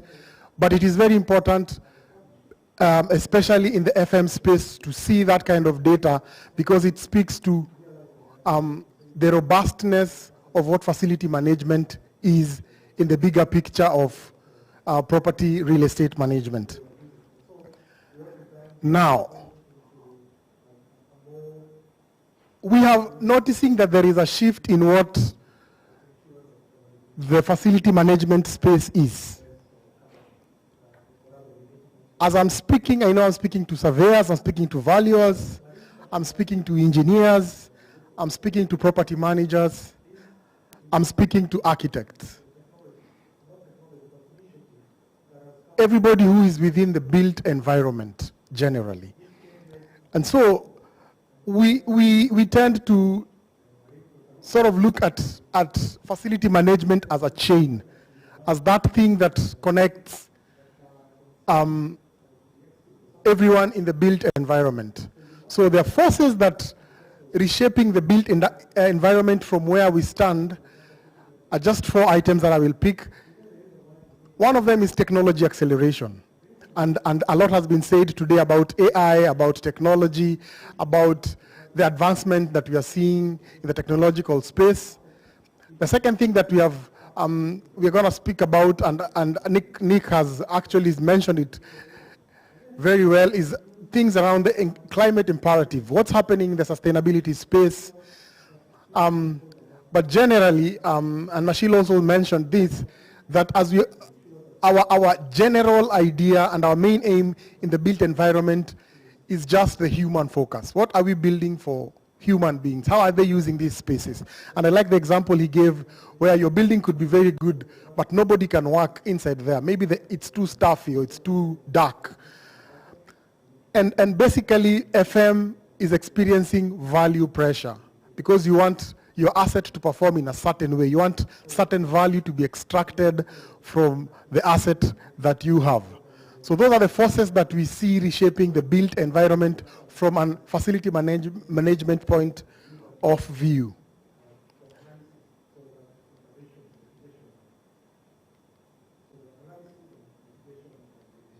The slide is giving me a bit of trouble, Kevin. So, what is facility management? The international standard of organizational standard talks about an organizational function that integrates people, places, processes, and technology within the built environment to improve quality of life and the productivity of the core business. So, essentially, facility management plays around those 4 pillars: people, places, processes, and performance. It is not merely a maintenance job, because when you ask very many people, they will tell you facility people are those guys who maintain our property. So it is not just the maintenance aspect. There are other pillars around facility management. It is a very interconnected discipline. Traditionally, when facility management became a thing to where it is now, it has shifted from just being facility management to what we call integrated facility management, meaning it integrates a lot of things. It integrates property management, it integrates architecture, engineering, maintenance, utilities management, valuation, real estate general, reporting, and analytics. It basically talks to everyone. It is the interconnection point for a lot of things. It is not just maintenance. But I think for purposes of this conversation, we will limit ourselves to the disciplines of survey and valuation, property and asset management, engineering and construction, environmental sustainability. So in my earlier days as a mechanical engineer, I'll give you an example. It was very interesting to design things, to be given a brief by an architect or a client to go and do MEP overlays on a drawing and share. And one of the clients, for me, decided to transfer me from a mechanical engineer doing consultant work to become a maintenance engineer for a hotel. And when I got into that space, I realized some of the things that we were designing could not be operated. A simple thing like an access hatch into a ceiling became a problem if you eat like me.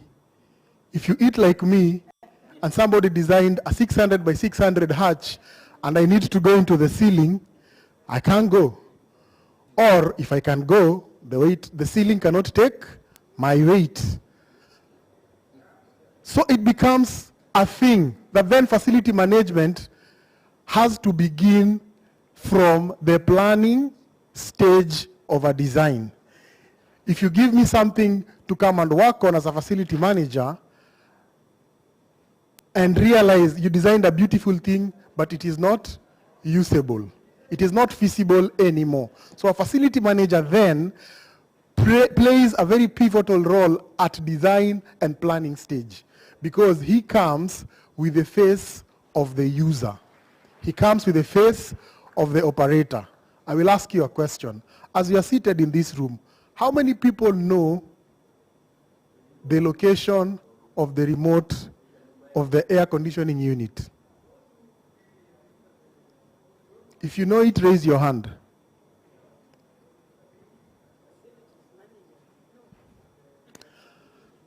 How many people know, in the event that there is a fire in this building, which way they will use to exit the property? How many people know?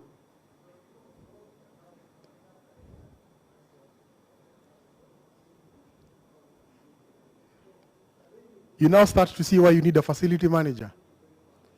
Because part of the role that he needs to do is make sure that he integrates all these things to make you as a person understand the space that you are in and move and operate within that space. So as we integrate all this, we'll see how then the cycle of the facility management plays out. Like I just mentioned, there's the first space where we come in planning and design. So we will tell the architects, guys, there is a standard access hatch 600 by 600 millimeters. Please consider Joel. He's a bit big and he might need 800 by 800. The second place we come in is at commissioning and operation space. Once these things have been installed, the facility manager is the person to hand them over to. So I've seen a lot of buildings, especially in Nairobi, where we built into the buildings very fancy things. For example, BMS systems, building management systems that are very nice and fancy, but nobody can operate them. Because when the MEP left the construction, that system died. Nobody knows how to operate them. The third step that facility managers come in is maintenance and optimization. So I see that in our market, usually, a lot of maintenance work is left for the procurement departments. That when you want to procure services of a plumber, you leave that to the procurement manager who only looks at who is the cheapest. Who is the cheapest person that we can engage for this service? So a maintenance engineer is not usually looking at who is the cheapest, but who understands our problem and can fix it the best.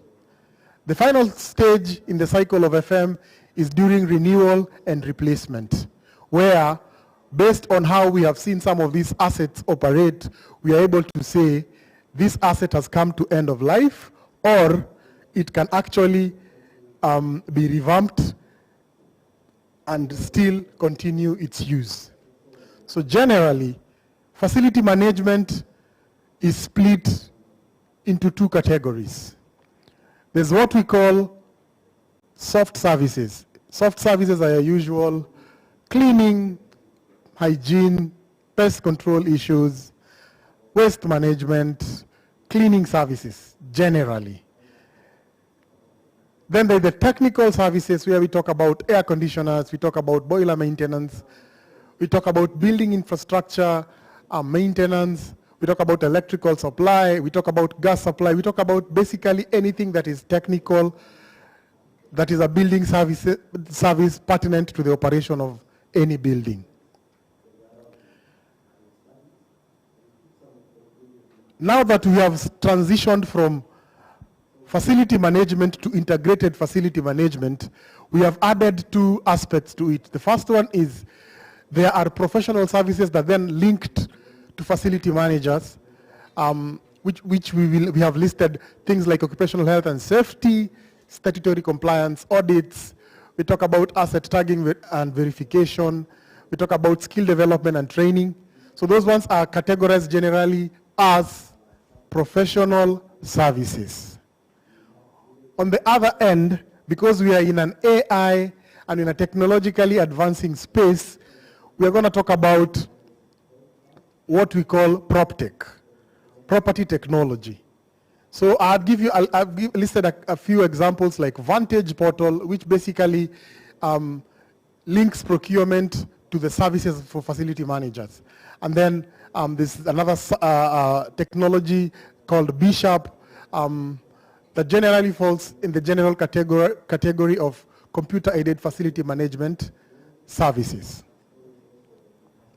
I am really rushing this one so that we can release Joel. Now, the future of FM will be squarely determined by these 5 factors. Number 1 is human-centric design. And basically this points to the wellness focus, that you are not just designing spaces, you're not just designing an office for people to come and sit. You are designing a wellness, you're designing with wellness in mind. How will people feel when they are in this space? What will be their state of mind? Otherwise, air conditioning would not be there. The second aspect is resilience and climate adaptation. What Nick has been speaking of, that we have to be very considerate of our carbon footprint, what these things that we are building, what impact are they going to have in the environment generally. And that also points to ESG and net zero pathways, sustainability again. The other point is about data analytics and AI. And I'll give you a very interesting example just in the space that we are in. So if somebody gave you this space to manage, and this hotel, in my estimation, would have over 500 unique air conditioning units. And you as the maintenance person, you are always replacing a compressor for a specific unit. So in meeting room number X, you are always replacing a compressor for an air conditioner 6. After 3 months, you have to replace. After 3 months, you have to replace. What technology allows us to do is to keep that data. That at the end of the month, you need to report how this, or at the end of the year, how this asset is performing. Part of what you will say is that our maintenance cost for air conditioning in the building is going up. Why? Because we are replacing spare parts for a specific unit. And you can back up that conclusion with data, as compared to a situation where you are replacing and repairing parts of your building and you're never keeping the data. So data then allows you to say, instead of replacing spare parts, why don't we buy a new unit? Or can we understand and get more insights as to why this specific machinery is breaking down? So that insight is very important for how the asset will be performing. The other aspect is what Lucas was speaking to before lunch about smart buildings and Internet of Things, that you can actually run properties by installing sensors across all devices and environments, and they allow you to monitor and see how the environment is in that building or in that asset. So generally, FM is moving towards a space where we need to balance the technology and the effect it has on people and the environment. So the future-ready FM professional will need the following skills. And I believe this is not just speaking to an FM professional, but to every other one of us. Number one, we need to have proficiency in data and PropTech. We need to understand how to collect data, how to read it, how to translate it, and what impact it has on the properties that we manage. The second skill that we need to have is resilience and adaptation, because we are making and managing spaces for people.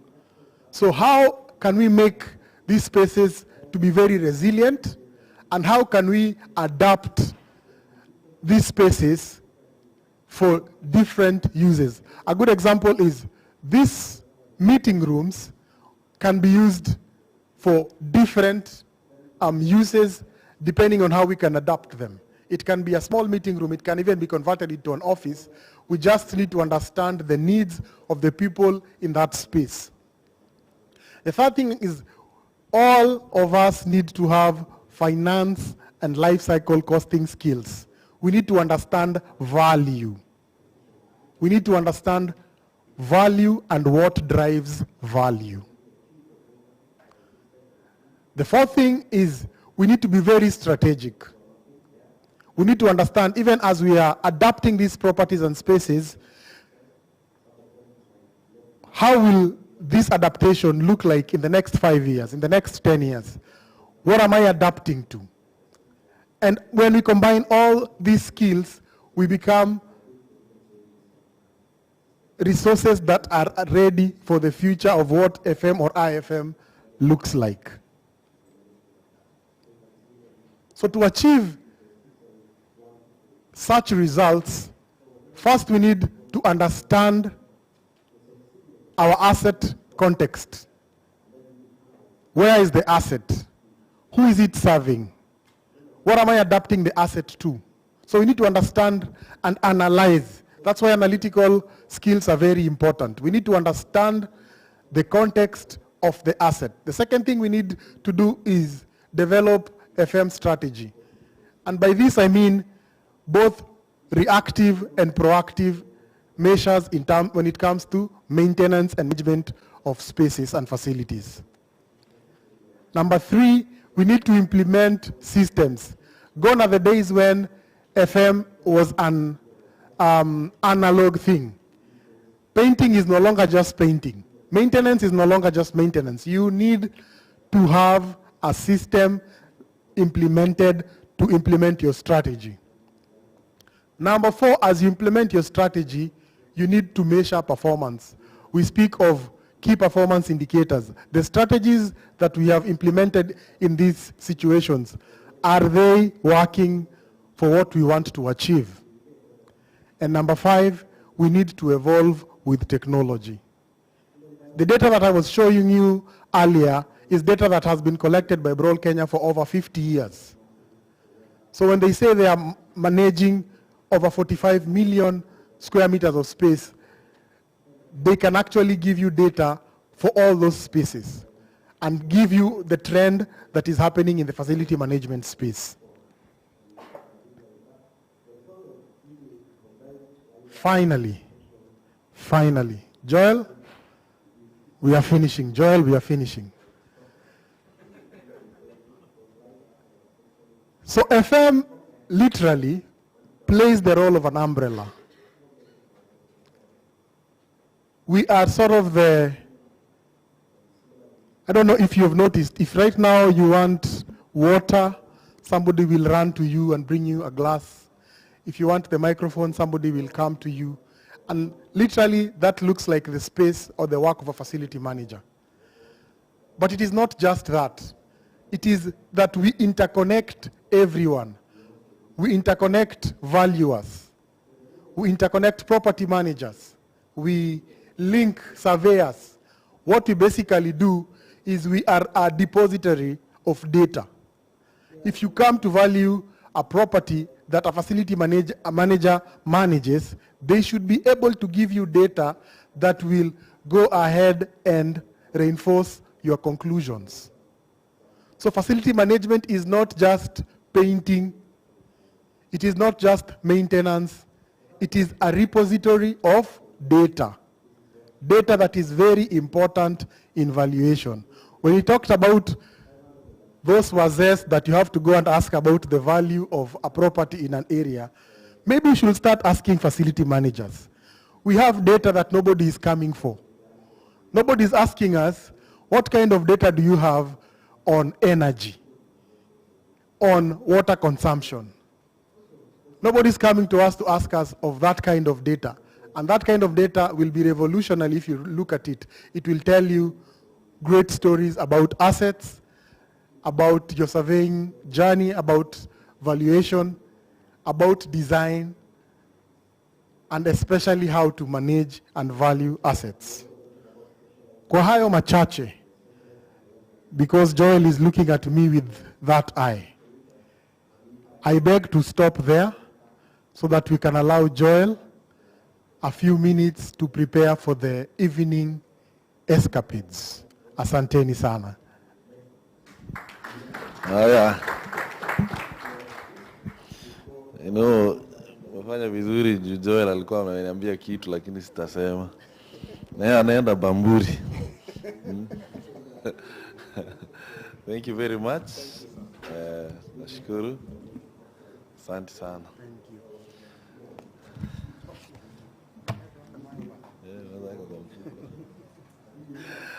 At least you have learned something about facility management. We are very happy. That is also part of our profession that most of us have not invested in, and we have left it.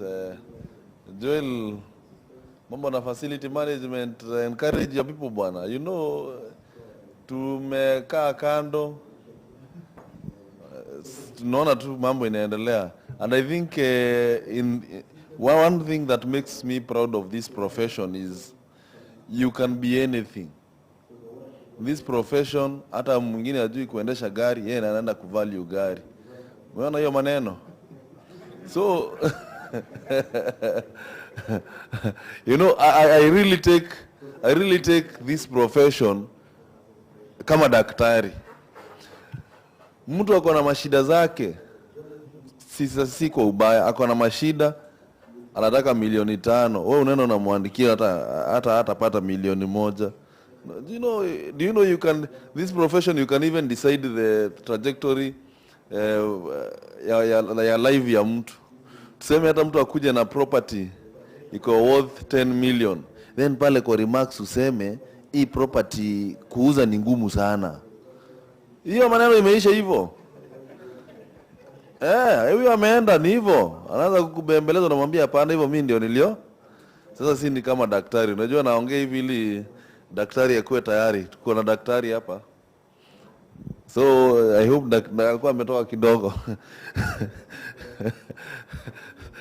So Dr. Victor Olonde will be taking us another session. I hope you're ready. Sinona. So we are the determinants of people's even lives and how their lives are going to be. So mkiona tuko hapa Mombasa, hata tukienda, huwa tunajichunga sana hata tukienda huko Mbamburi. Be very careful. Unaweza kuwa uko na report ya mtu alafu uende upotee. Sasa aanze tena upya. Na ashafanywa assessment, ashafanywa sijui what. Wewe umeenda Bamburi, Joel usiende kupotea leo. So I take this opportunity to welcome.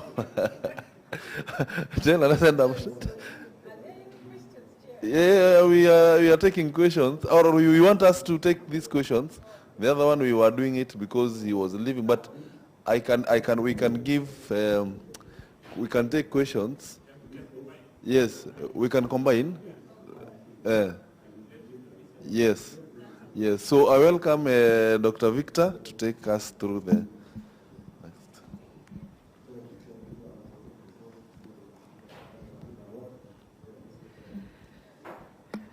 Good evening. Yeah, I know sometimes it's a very uphill task to speak last in the afternoon when people are full, and also after such wonderful speakers as we've had. But I'll do my best not to keep you bored. I'm standing in for someone. Actually, it was an ambush, but we are always up to the task. So the topic that was to be presented by my colleague is not the one that I have, but they are very closely related, because that one was on the valuation of unregistered land, and what we have now is valuation of community land. And as we may be aware, most of the community land that we have in Kenya and even globally are unregistered. So my topic for today will be community land valuation, needs, trends, and learning. So why is it that valuation for community land is very key? Community land has a lot of significance globally, not just in Kenya. And the valuation, the community land rights have remained a key focus all over the world, be it in Kenya, be it in Africa, be it in any other part of the world. Because historically, community lands cover a lot of portions of our land mass, about 65%, and that is the average, global average. But even in Kenya, I think it covers about 67 or 69%. And it plays a very pivotal role, especially in livelihood for the local communities and even for the nations. Apart from the livelihood, is also very important in the ecosystem services for the communities and aspects such as climate change adaptation and preservation of biodiversity. So, as I've said, that it plays a very significant role. Globally, about 2 billion people rely on community land. So, why the concept of community land valuation? I know that most of us here are valuers, and we talk about valuation. We mainly focus on the conventional approaches to valuation, which are normally market-based. But when we talk of community land valuation, there is a very wide gap from what we have in the conventional approaches and what is anticipated in the community land. Because in the conventional valuations, we mainly focus on market. But when we are to consider wholesomely the value of community land, then we have to go beyond the market and consider aspects such as cultural, spiritual, ecological, the livelihoods in this land, and even the social and governance roles that they play within the communities. For instance, in Kenya, the community lands are concentrated in the semi-arid areas. That is the northern Kenya, the coast, some parts of Rift Valley, And for those who have engaged in these valuations, most of the time we go for market values and we compare them with other lands that are neighboring. And as a result, normally the communities there are disenfranchised, because when you just go for plain market value without considering other aspects that are intrinsic to the community land value, community lands, then we undervalue them. So